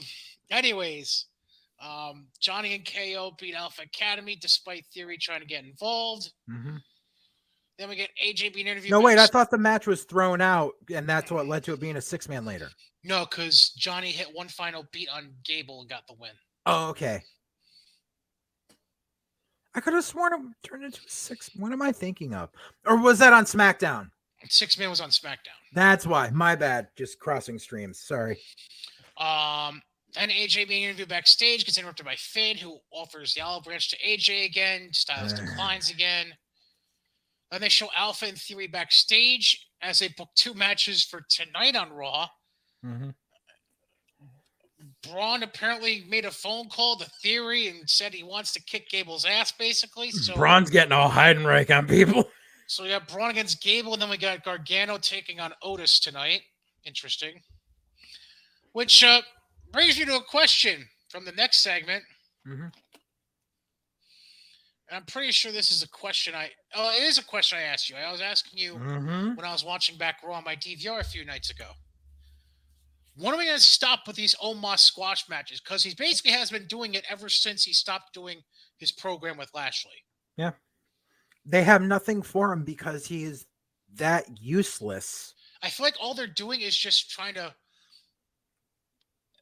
they're trying to build him up to ultimately get squashed by Braun at some point. Yep. They're going to face off. What's going to happen is they're going to come face to face at the Rumble during the Rumble match. And then they'll have that.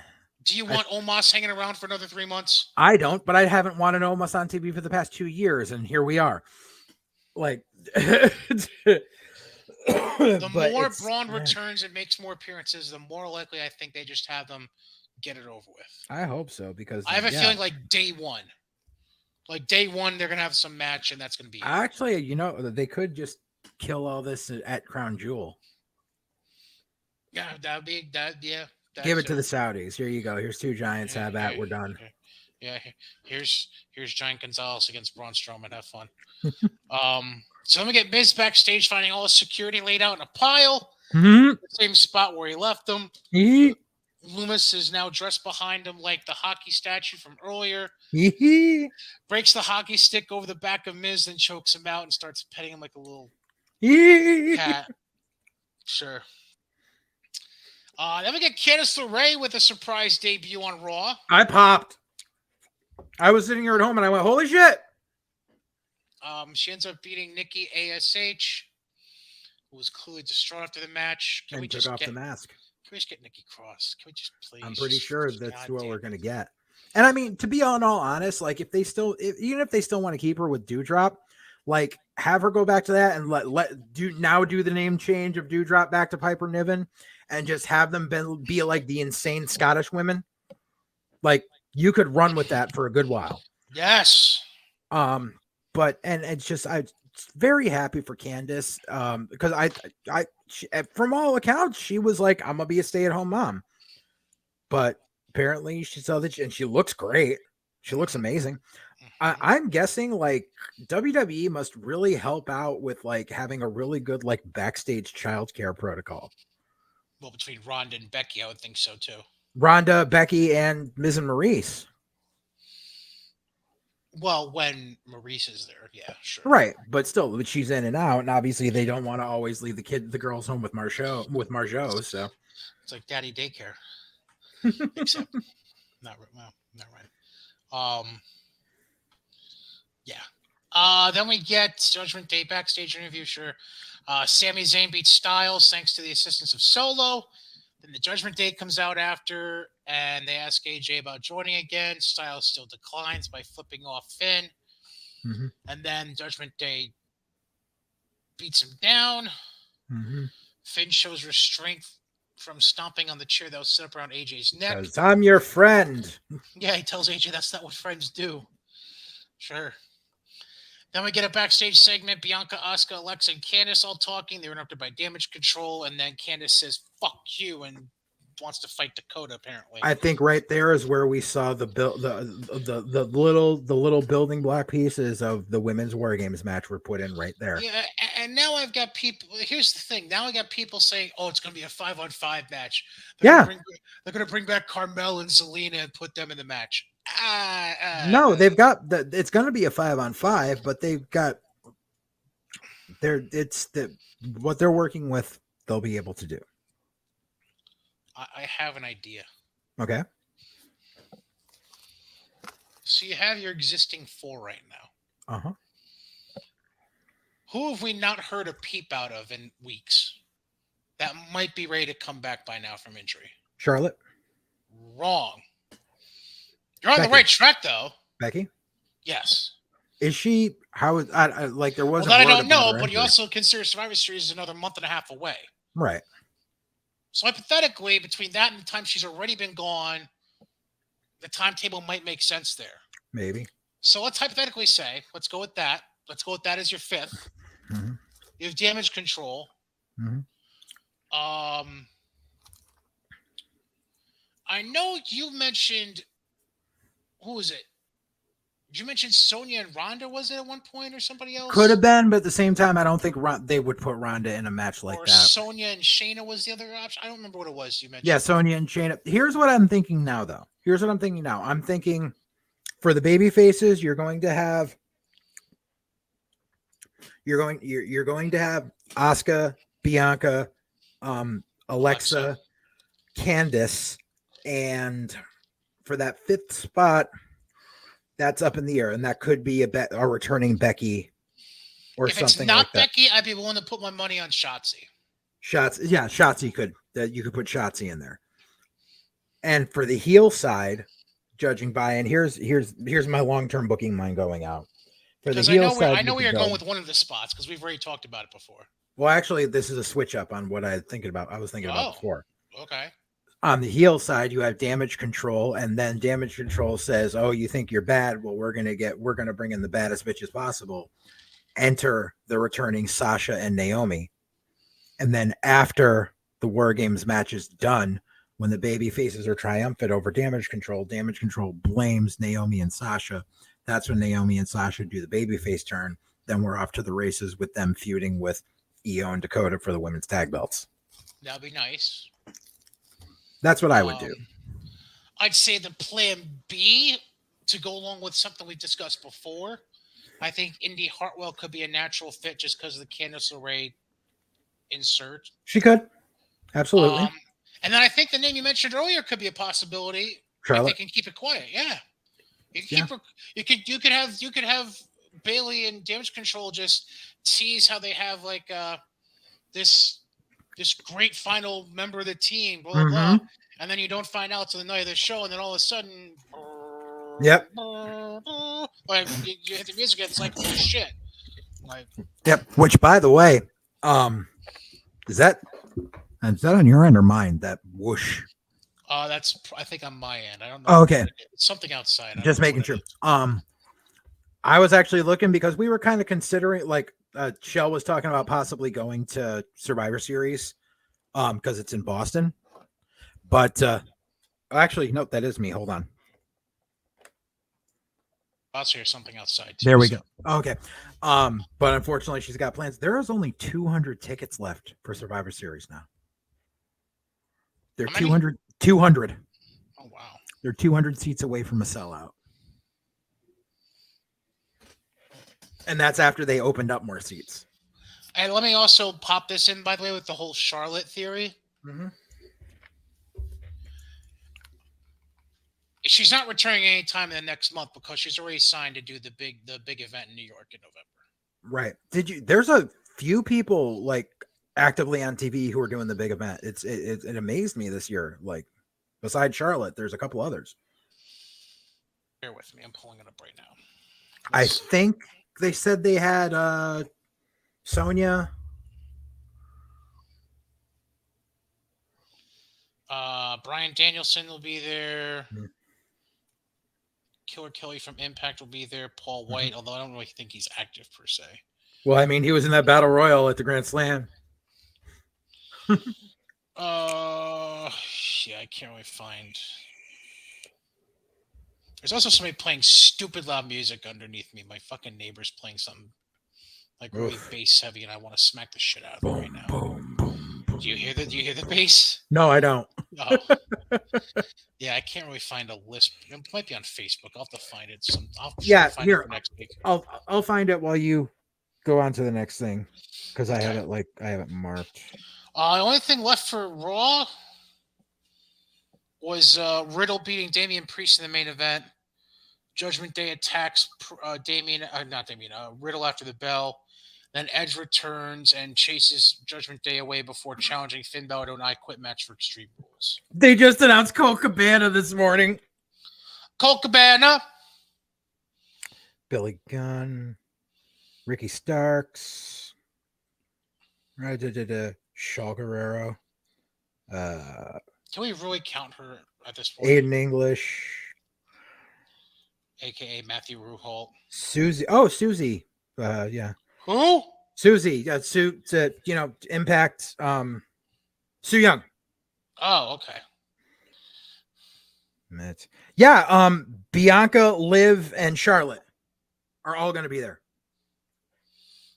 Wow. Huh. Who's?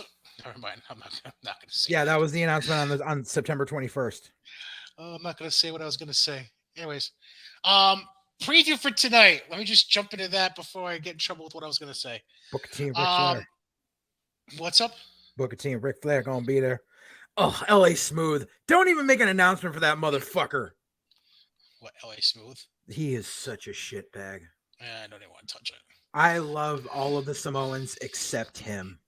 Yeah, I'm pretty sure you've Oh, God, Kendrick's going to be there. And Tessa. Jesus, you guys are just asking for fucking trouble. Oh, I forgot Tessa got booked for that. That's and right. Andrade. Jay White. Just don't put anybody colored near Tessa. You'll be okay. Thunder Rose is going to be there. Oh, don't put Thunder Rose near Tessa. Jesus. Who are you? Oh, Red Velvet. Christy Brinkley. Jose Canseco. A Jose Canseco pat. Tell me, you didn't pay money for this. Lesson number 1. How to properly inject steroids into your buttocks. Keith Hernandez. Roy Jones Jr. Oh, damn. Lesson number 2. How to lose in a celebrity boxing match. Marafuji's going to be there. The guy who I always mix up with Morishima. Oh, and Saray is going to be there. Oh, lovely. And no, they announced Saraya twice. Paul Roma. Yeah, I know Paul Roma's going to be there. He's always there. Ultimo Dragon. Deanna Perrazzo, Kiera Hogan, Rudy Somebody Rudiger. wants somebody wants to go now. Huh? I'm saying it's starting to sound like you kind of want to go now. Ultimo Dragon is kind of cool. Layla Gray, Madman Fulton. Why? That's Sant- random. Santana Garrett, Chelsea Green, One of these things is Mil not like the Mascaris, other. One of these things is not like the other. Lawrence Taylor. Don't smoke crack. Too late Angle. for him. No, it's the Water Boy. I know, but I'm just saying, too late for LT on that one. Yeah, that's it. Missy Hyatt. Yeah, they're actually doing pretty good on this year's big event. Yeah. Like usually, like you always get like the ex WWE divas who always do the con circuit, and you get like maybe one big name. They're actually kind of pulling out the stops this year with big names. They're like, all right, COVID's gone. Let's stop fucking around. Anyways, tonight for Raw, contract signing segment going to happen between Bianca and Bailey because we need it. Because Extreme Rules is this weekend, baby. Ray and AJ are going to take on Judgment Day. I'm assuming that's going to be Finn and Damian Priest. Riddle and Rollins face off. Yay, great. And then the three matches I mentioned earlier: Braun and Gable, Johnny and Otis, and Candice against Dakota Kai. That's what's booked as of right now for tonight. Obviously, it's a 3-hour show. And we are all going to be on the lookout for a QR code. Yes. Let's see. I was so pissed. I missed the one on Friday. Like I was ready with my QR reader, and I just put my phone down for half a second when it popped up on the screen. Good job. Way to go. NXT was the second of the 2 weeks that they pre-recorded for. How lucky can a guy get, by the way? You decide to pre-record 2 weeks of shows and put them in the can, and one of the weeks there happens to be a fucking hurricane coming through the state. Like, how fucking lucky can you fucking get? Right. That's just, and that's not me trying to downplay a hurricane. That's just me saying it was great. It was just like they were smart enough to be like, we're gonna need 2 weeks off to renovate this place, and just luckily, like it happened at a time where they didn't have to worry about people having to be there. And it happened to turn away from where they're located. Yeah. Like it was gonna go into like literally the fucking eye was gonna go through Tampa, then all of a sudden within 24 hours, like, oh, we're gonna take a sharp right instead. Like, they got lucky 2 times in that regard. You know why?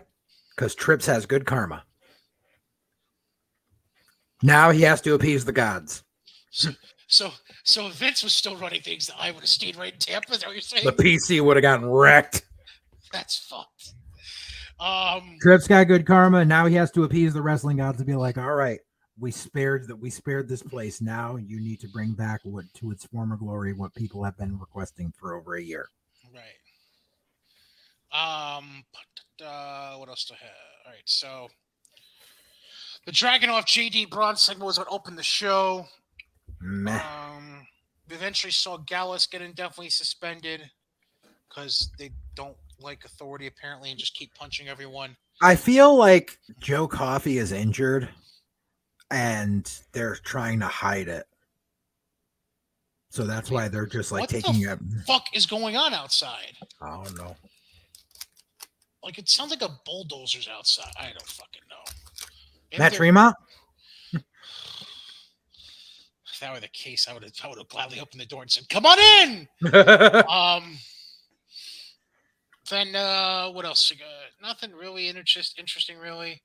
Oh, question. Mm-hmm. I feel like I might have just missed the boat on this and just had an epiphany over the week. Mm-hmm. Why do I get this sick feeling in my stomach that Pretty Deadly is like the new Billy and Chuck for us right now? Oh, that's what they've been doing since they were doing over the UK. Oh, they I love it. More fucking blatant than this. Did you see the vignette Tuesday night? Yeah, they were doing those in NXT UK too. They were doing doing similar vignettes. Like, yeah, I love it because they're fucking great. I love those dudes so much. I'm gonna share the same opinion as you, Sol Ruka. Meh. She's the babyface Tiffany Stratton. They literally were Mm, like, instead of tennis, you do surfing and hang gymnastics. hang ten. Like it's, I don't know if there's any potential there or not because you just seemed rather bland. Yeah, I, meh. I don't know. And why can't people have normal names? Yeah, the name's kind of weird. Um, was it Quincy Elliott on the show too? And I just can't remember why. There was a backstage segment at the Juice Bar with Oh, with Songa Zion Quinn, and right Zion after Quinn. Zion Yep. lost. Yeah, Yeah. yeah, yeah. That was after Zion Quinn lost to what's his face? Fucking Wesley? No, not no. Wesley. Oh, to Ilya. No, Ilya beat Von Wagner. No, you're right. Ilya. You're right. It was Dragunov. You're right. Then who beat Von Wagner? Von Wagner is this week. Oh, okay. Von Wagner's facing Andre Chase in a qualifier for the North For the American ladder title. match. Yep. Yeah. Also this week we have, as I apparently did voice to text for 2 seconds there just now. We got 6-woman tag action: Alba Fire, Nikita Lyons, Zoe Stark against Toxic Attraction. We also have a new edition of the Grayson Waller Effect featuring Roxanne Perez and Cora Jade. And then I could have swore, it's not on the WWE website, but I could have swore they promoted the last match in the best of 3 series between Frazier and Axiom. It's going to be this weekend. Like I said, it's going to be a qualifier for the ladder That's match. what I thought. I called that. They haven't. It's not posted anywhere on the WWE website for a preview of tomorrow night's show. Huh? Yeah, because I know they did announce it. Right. I that's why I got thrown off because I remember watching it being said, but it's nowhere to be found on the website. Let me check the NXT Facebook page to see if there's a graphic there. Well, while you do that, I'm just going to run through SmackDown quick. Yeah, I'm listening. Was that ever? I wanted to talk about NXT for a second. About as far as like the switch. About Tony D'Angelo's injury. Yeah, that was fucking awful. Yeah. They released like 2 days ago. They're like, Tony D'Angelo not expected to miss much ring time. Yeah, no shit. Because he's not injured and he sold that terribly. Yeah, that was pretty bad. Let's see. I love that Chase U segment though. The outside one is. I love it. Andre Chase is just like, who fucking asked you? You've been in the ring before. Because Andre Chase is really somebody that should be asking those questions. I mean, let's it's a joke. I get it. I get it. Let's be fair. Freaking tonight. Tonight 8/7 Central. Let's say tonight. Oh wait, it says tonight. So when was this? Sorry, was that from 2 weeks ago? Maybe. September 20th. Yeah, 2 weeks ago. So they haven't. I know they did. They showed like a package for it too. They haven't updated the NXT Facebook page since September 20th. Okay, interesting. Watch tomorrow. Yep. SmackDown. We open with Solo and Sammy beating Ricochet and Madcap. Then we get an exchange backstage between Sammy and Jey Uso. Jey still don't like him. Fucking whatever. Then we get a pre-tape with Cross and Scarlett with another QR code flashing at the end. Which I missed. Theory backstage interview with Kayla. Talking shit about Drew while Drew's standing right behind him. Uh-huh. To which Drew just says, you, me, in the ring, now. Which works. So Theory comes out with Alpha Academy ringside. Drew eventually beats Theory by DQ because of interference from Alpha Academy. Then Johnny and KO come out to help even the odds, which then set up the 6-man tag we have at the end of the show. Right. That's what you were thinking of. Yes. Then we get Maximum Male Models backstage. Yeah. Trying to attempt the record for the longest pose ever. Hit Row ruins it, but then they started again afterwards. For sure. Then we have Hit Row beating Los Lotharios. Yay. Then we had a random revel in what you are sign behind Colin Graves. That's part of the White Rabbit stuff. I know. Just Then we get Ronda submitting Natalia, and then Ronda and Liv brawling outside afterwards. Why is it every time they need Ronda in a singles match on TV that it's always with Natty? Because Natty's the only one that'll fucking put up with her bullshit. Yeah, because Natty trained her. Like, And but why still, and why is Liv coming out with a bedazzled baseball bat? you just completely cut out, dude. I did. You're muted. I don't know how. I don't hear you. Am I Your whole muted mic now? just cut out. Can you hear me now? I hear nothing. All right. Well, let me unplug this in. Rut-row. Like you just completely like just and then Hear me? empty, nothing, mute. And you can still hear me, right? I can hear you. Yeah. So something I think your microphone finally died from you like hitting the table and shaking. I think your shit finally gave out. So you got a spare microphone there, bro?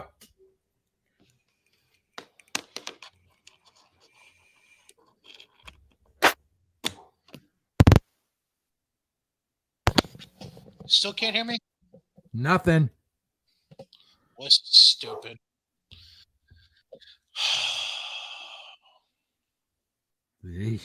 Uh-oh, I'm alone.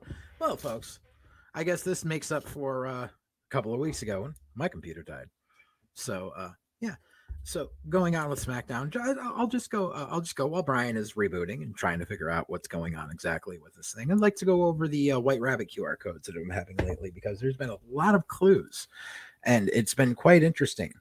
And also, I'd just like to point out that in the interim, because the argument from Basement Goblins Online is, you give someone a mobile game and and they tell them to do all this and they have no problem going down an internet rabbit hole, but you tell them to Google who Bandito is and they refuse to do it. There is a big difference. There is a huge difference. Are you there? Can you hear me now? You're still mute. You can't hear me? Not at all.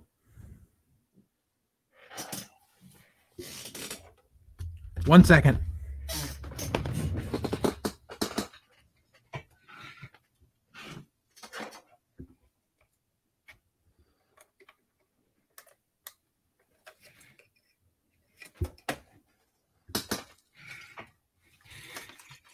I don't know what he's doing.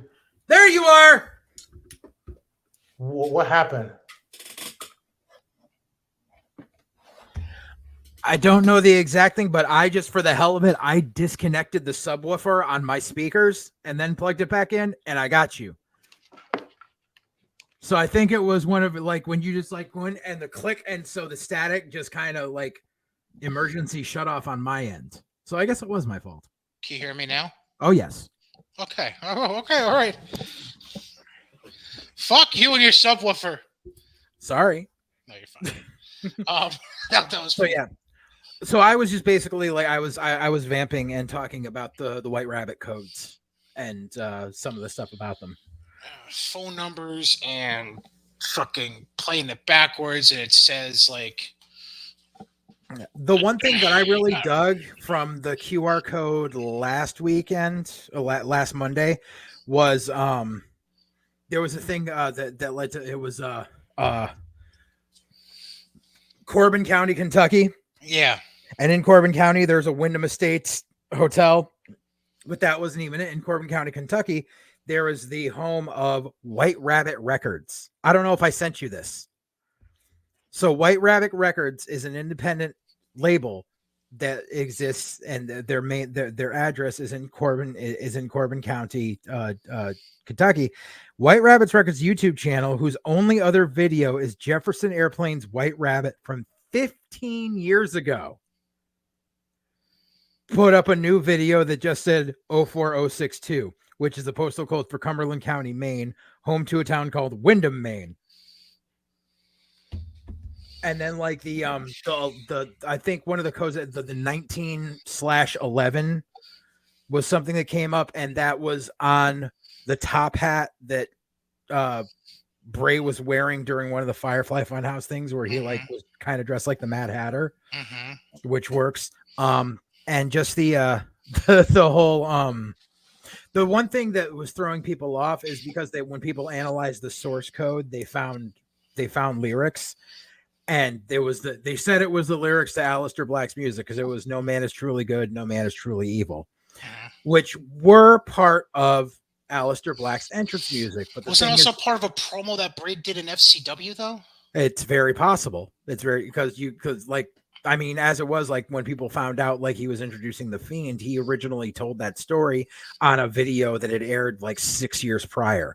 Okay. Like, but the thing is that everyone's like, oh, so it's got to be Aleister Black. No, what they don't realize is that song was performed by Code Orange, and Code Orange are also the band that performed the Fiend's music. Let Me In. So that's why that was there. So yeah, they are pulling out all the stops. And as I said, while you were away, is that, people on the internet are like, oh, well, you could go down these internet rabbit holes trying to do all the, decipher all the rabbit holes. Exactly. Well, that's why he's doing it. But someone tells you to Google who Bandito is and you can't be bothered. It's not the same thing. It's not, because this is something that's a viral marketing campaign. It's fun for people. It sucks them in, and it's a game. And it gives you social investment. There's way more social investment in that, and be like, oh my God, this is cool. I'm solving the puzzle. It's every time there's a new internet craze that people do, like everyone still people playing fucking Wordle. I never got into it, but everyone's playing Wordle. This is WWE's Wordle right now. And it's working, and it's way different from, who the hell is this wrestler? Oh, look him up. Oh, here's their Wikipedia page. Yeah, okay, they do flips. Way different. It's way different. It's not fun. This is fun. Okay. Now roll back in working order. Jesus. All right, so we mentioned the Ronda thing. Okay, so then we get Drew, Johnny, and KO backstage. They walk by the models doing their pose. Then Sammy walks by. Then after commercial break, they show Shinsuke and Sonya walking by the models. Then we get to Imperium cutting an in-ring promo. Sheamus tries taking them on alone because fucking Butch and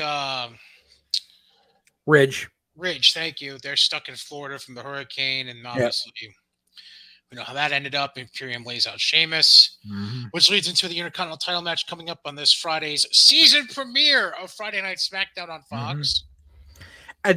Something, I mean, I understand television scheduling wise, like this is obviously the season premiere of Raw and the season premiere of SmackDown this week, because season premieres always happen in September, October. I get that. But let's be completely honest with WWE. Number one, they never have a season finale because they don't stop. But any person who pays attention to their programming, I think would be easily afforded, and I'm pretty sure I've said this before, to actually say that the Monday after WrestleMania is the season premiere.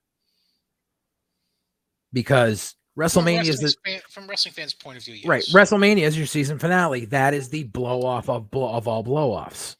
And then you start a new Monday, and that's where all the new surprises come in. Correct. So technically, that's your season premiere, not what happens in October. Right. Then we get Bayley beating Shotzi. She brings a ladder into the ring after the match, but then Bianca cuts her off from attacking Shotzi with the ladder. Then, right before the models can get the pose record, Max comes in and knocks down Mansoor. Yeah. Max takes off his custom belt, throws it on the ground, and marches away. Yeah. Basically. We're getting LA Knight, which I don't know. Like, I was kind of digging Max Dupree. I know. And I've never really been a fan of Eli Drake. So, like, And then we end the night with Drew, Gargano, and KO beating Austin Theory and Alpha Academy in 6-man tag action. Yay. Yeah, I don't really have anything else from SmackDown, really. Except that I think they re-announced a segment for this coming week with Roman and Logan Paul, I think, are going to be in the ring together. I think it's the contract signing for Crown Jewel. Lovely. Fuck them. Yeah. Because I mean, well, because they want to find a way to draw people in for the SmackDown leading into the pay-per-view, and even though Roman's not on the pay-per-view, they still want to be able to pop the ratings, so they put Roman on there. But I mean, we've got an Extreme Rules where every match is a stipulation match. Like, it's been a while since that's happened. This is how you do it, Tony. Anyways, There's a build to everything. So news and notes. So much for Ken Shamrock. Daniel Cormier, special referee for Rollins and Riddle in the fight pit at Extreme Rules. There's also a prevailing theory out there from all the goblins that there's only one way this happens, in my opinion. But here's the prevailing thought. Okay. The goblins out there are saying, oh, well, then this means Brock's going to return to Extreme Rules, and it's going to be Brock against Cormier at Crown Jewel, blah, blah, blah. I don't think Cormier wants that. No. He wants to enjoy his retirement. Right. Cormier just he just said he was a fan and he wanted to do a celebrity appearance at a pay-per-view. He's been expressing interest in doing this for a while.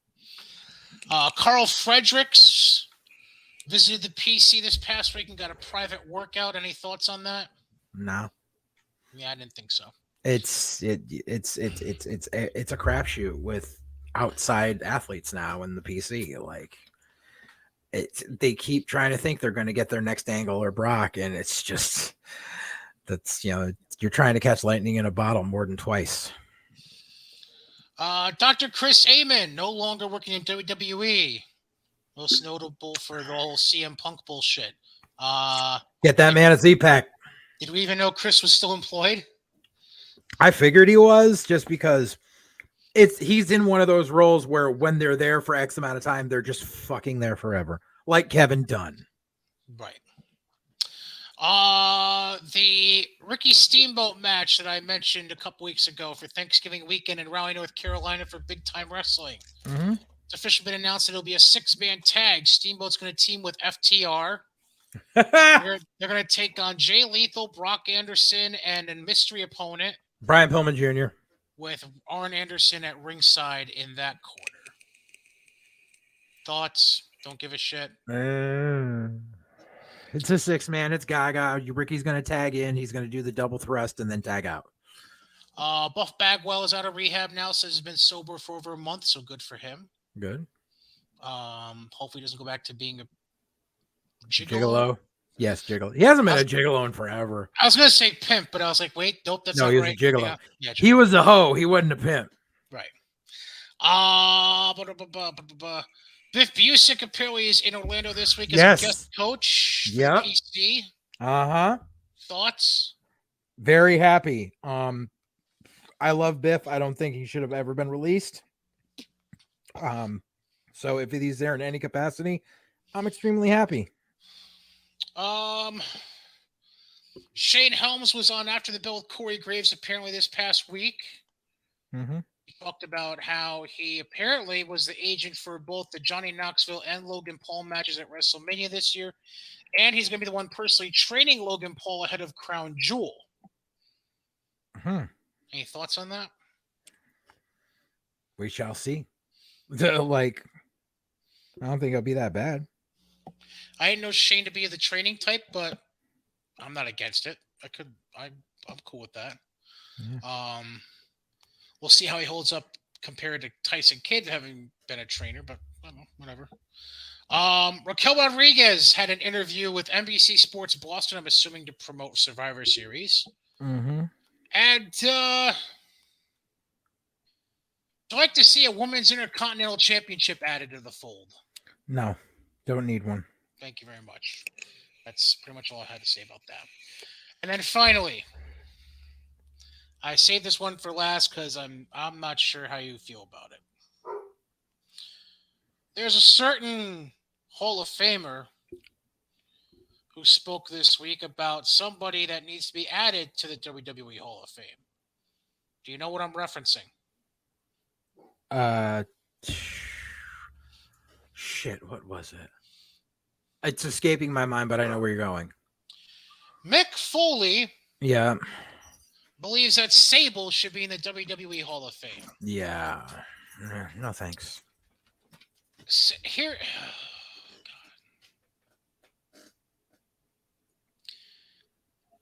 how should I put this?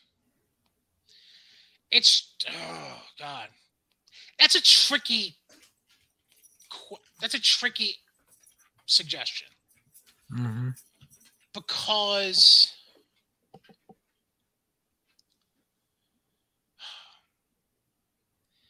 Sable was Sable's a tough nut to crack with a good answer for Mm-hmm. because no offense, it's not like she did a whole hell of a lot as an in-ring competitor per se. Right. And she openly hates the business. At the same time, she was how should I put this? Like when you look at the natural transition of women in WWE, as far as spotlight and outside of the ring glamour, I guess we'll put it. The transition goes like this. One would argue Elizabeth being the start. Yes. Then you get to not so much from an outside perspective, but just because she was the person during that short span she had. Mm-hmm. Then you get to Alundra Blaze. I She's say she's the only notable woman in the company for like 3 years straight. Sherry before Alundra.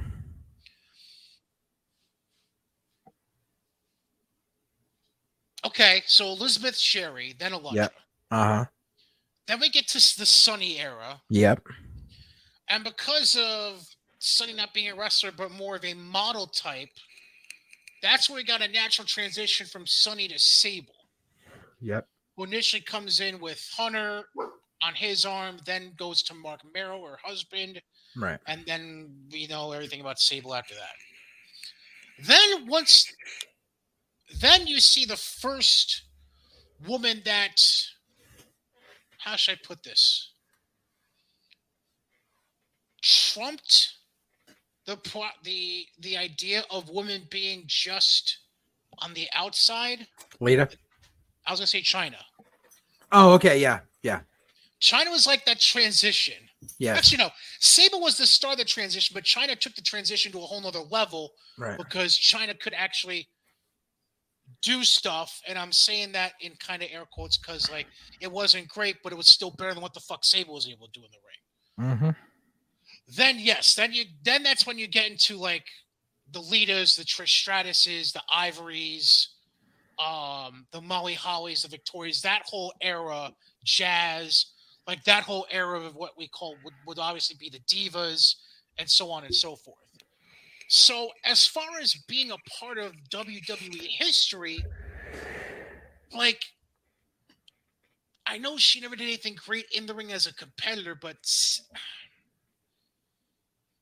I think there's an argument to be made. Not that I'm trying to make it, but I could see why somebody would want to make the argument for Sable. But again, it comes back to what you said. Does she even fucking want anything to do with it? Right. She openly hates the business. And here's the other thing. She's married to Brock and they live in the middle of nowhere. And when's the last time there's been a camera anywhere near Sable? Aside from like the one or two fan photos that float around the internet every 5 years. Right. And you figure Sable is she's in her 50s now and she might not look that great. Like, but that also I think would lend to the argument for Sable getting inducted because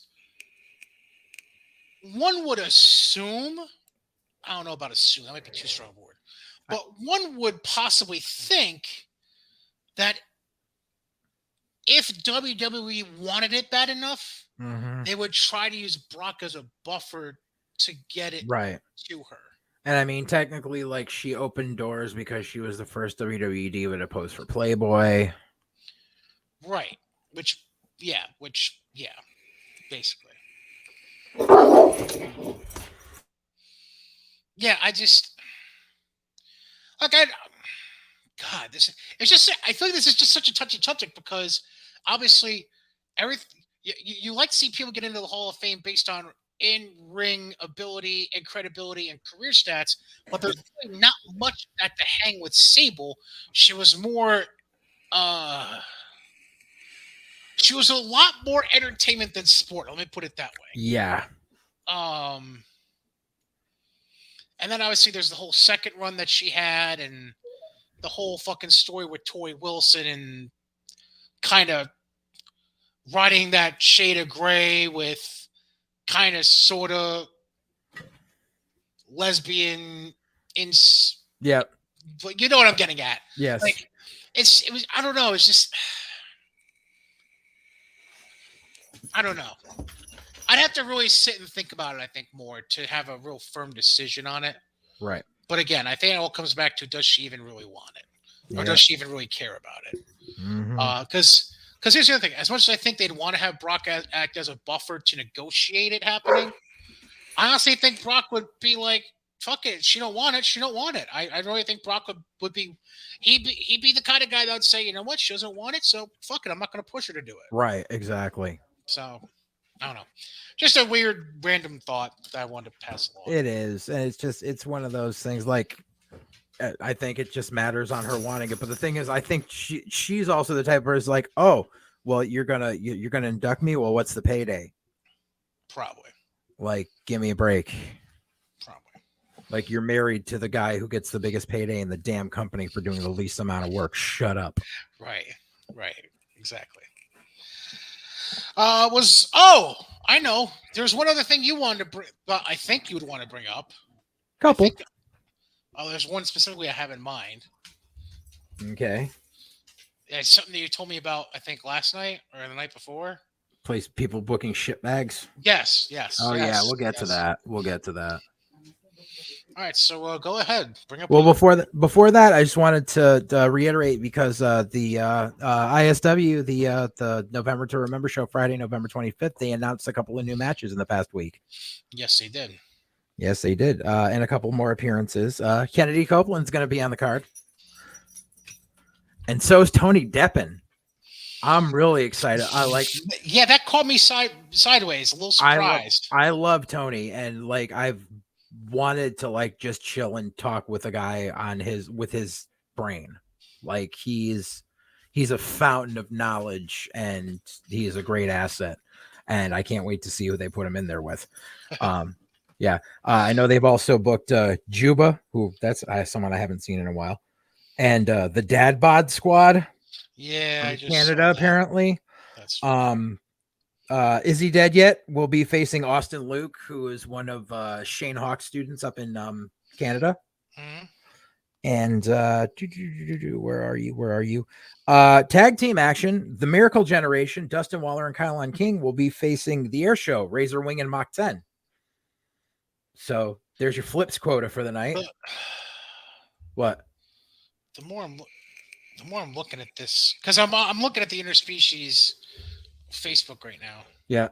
The more I'm looking at who's coming, the more I'm like, God damn it, just book the hotel already. Just fucking go, Brian. Come on down, dude. It's gonna be a fun time. And as I stated before, but I will not spoil it until it is announced by Interspecies Wrestling. But I know that on the VIP show, Bobby Ocean will be defending the Dissension Pro Wrestling Championship.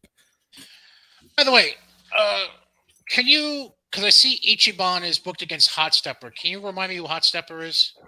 Canadian student of Shane Hawks. Oh, okay. Yeah.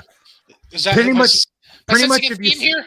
Well, yeah, it's that's the thing is because ISW has their presence on the East Coast in the US and up in Canada. Usually if there's a talent that you see listed who you're not familiar with, they're usually coming from the Canadian portion, which is basically like they're either trained by Shane Hawk or they work with Shane Hawk a lot because he's very active up there in keeping guys and booking guys, helping guys getting booked and training in general. Gotcha. Yeah.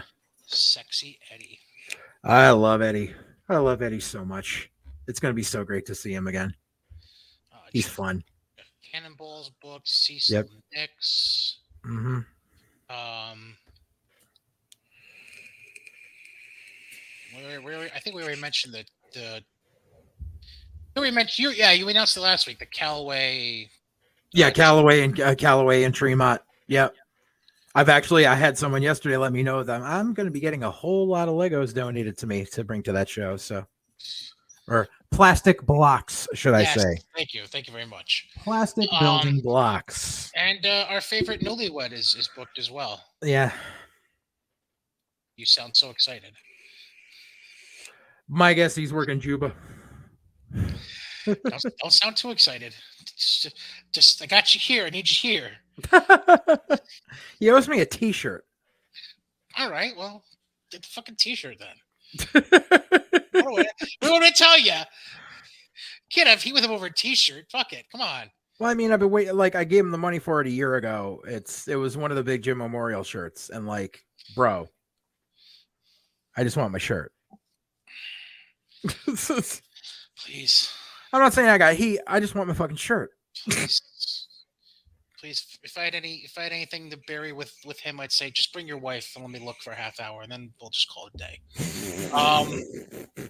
Sorry. He had his wedding reception 5 minutes from my house. Yeah, I know. I remember that. Thank you. No, I don't like. There's no heat there. Like, I know, it's just it is what it is. I'm kidding. Yeah. Damn it, Leary. What else? Was there anything else before we get into the booking of scumbaggery? Something that goes along with it. I just want to say that people's personal lives are people's personal lives, and everything doesn't need to be broadcast over social media. And there's certain people who are smart, and I'm just going to say, like, when a couple who are associated with wrestling in any way break up and go their separate ways, just leave that between them. Mm-hmm. Don't start drama. Don't feed drama. Unless they bring the drama to the doorstep. Right. If there was drama, but if it was something that was left alone, leave it alone. And especially if you are an active worker, don't come out and publicly motherfuck one of the parties when word is gonna get back to them. Like, because that just I don't know, like the whole Zach Wentz Kimberly situation. Exactly. But I mean, that kind of shit it comes back and it reflects poorly on you, because I'm sitting back looking at it going, well, you know something, not too far from here, I'm going to be looking for talent to book. And I'm seeing people who are local who are sitting here acting like high school teenagers and saying some very awful things about both people, like different people, but talk about, and it's none of their damn business. So just leave it alone.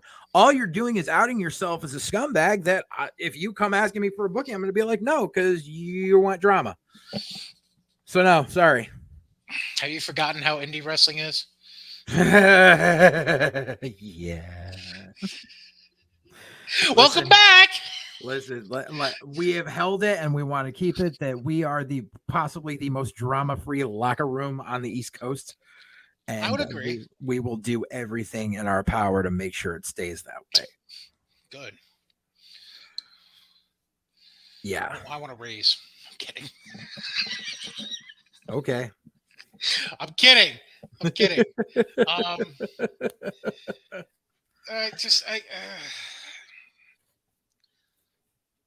But yeah, it just because I had to bring that up because like I wake up to dueling shit on social media, and there's just no need for airing out it all originates from activities that happened yesterday at the same promotion that booked this scumbag. So like I had to say something. It's just there's no need to air out dirty laundry if people don't want it being aired out.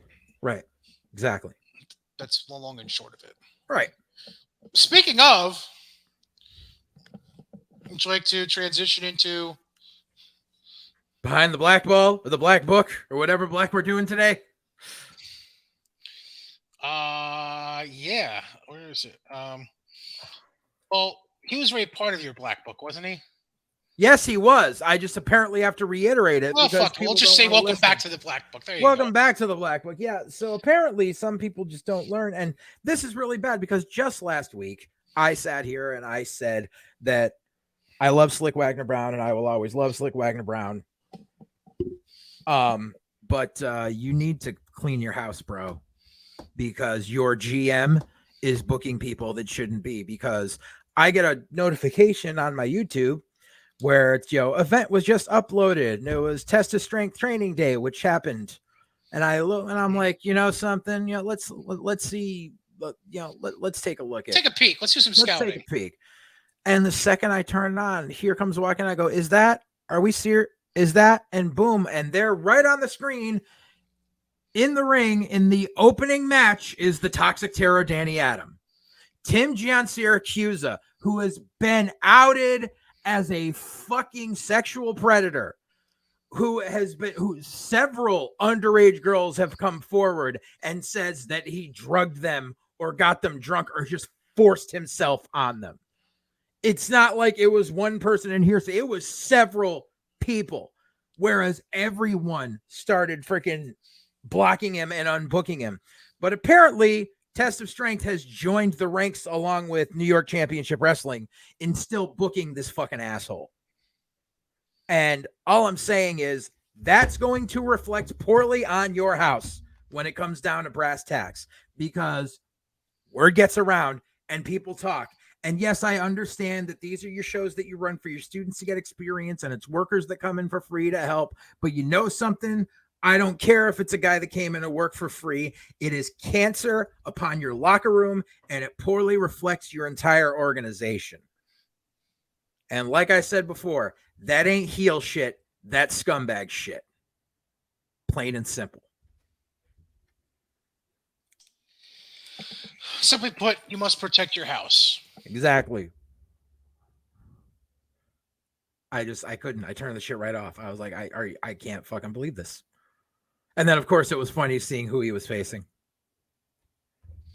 Who was he facing again? I don't remember. The over the hill wannabe Just Incredible with my ex business partner as his manager. Oh. Yeah, the one who called me a racist. Yeah. Right. Oh, yeah. Yeah. That's right. That's right. Oh, no shit. I'm the one that fucking. Yep. I didn't know he's. Oh, wow. Yeah. I didn't know about the other end of it. Yeah. I know.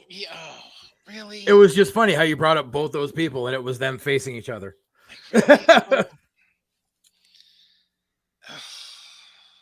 Yep. Speaking of cleaning house, why? Never mind. They'll shut up. Just leave it alone, Bri. It's the stray dog that keeps coming around and they keep feeding him. That's why he still has a spot there. Are we talking about the same guy? Joe Camel? I'm assuming you're talking about the manager? Yes, Joe Camel. Okay. Oh, that's what we're calling him? Okay. That's what we called him years ago. Oh, I didn't know that. Well, that's okay. Good to know. Take a look at him. He's fucking Joe Camel. Yeah, I know. I get it now, yeah. He who shall not be named. Yeah, I know.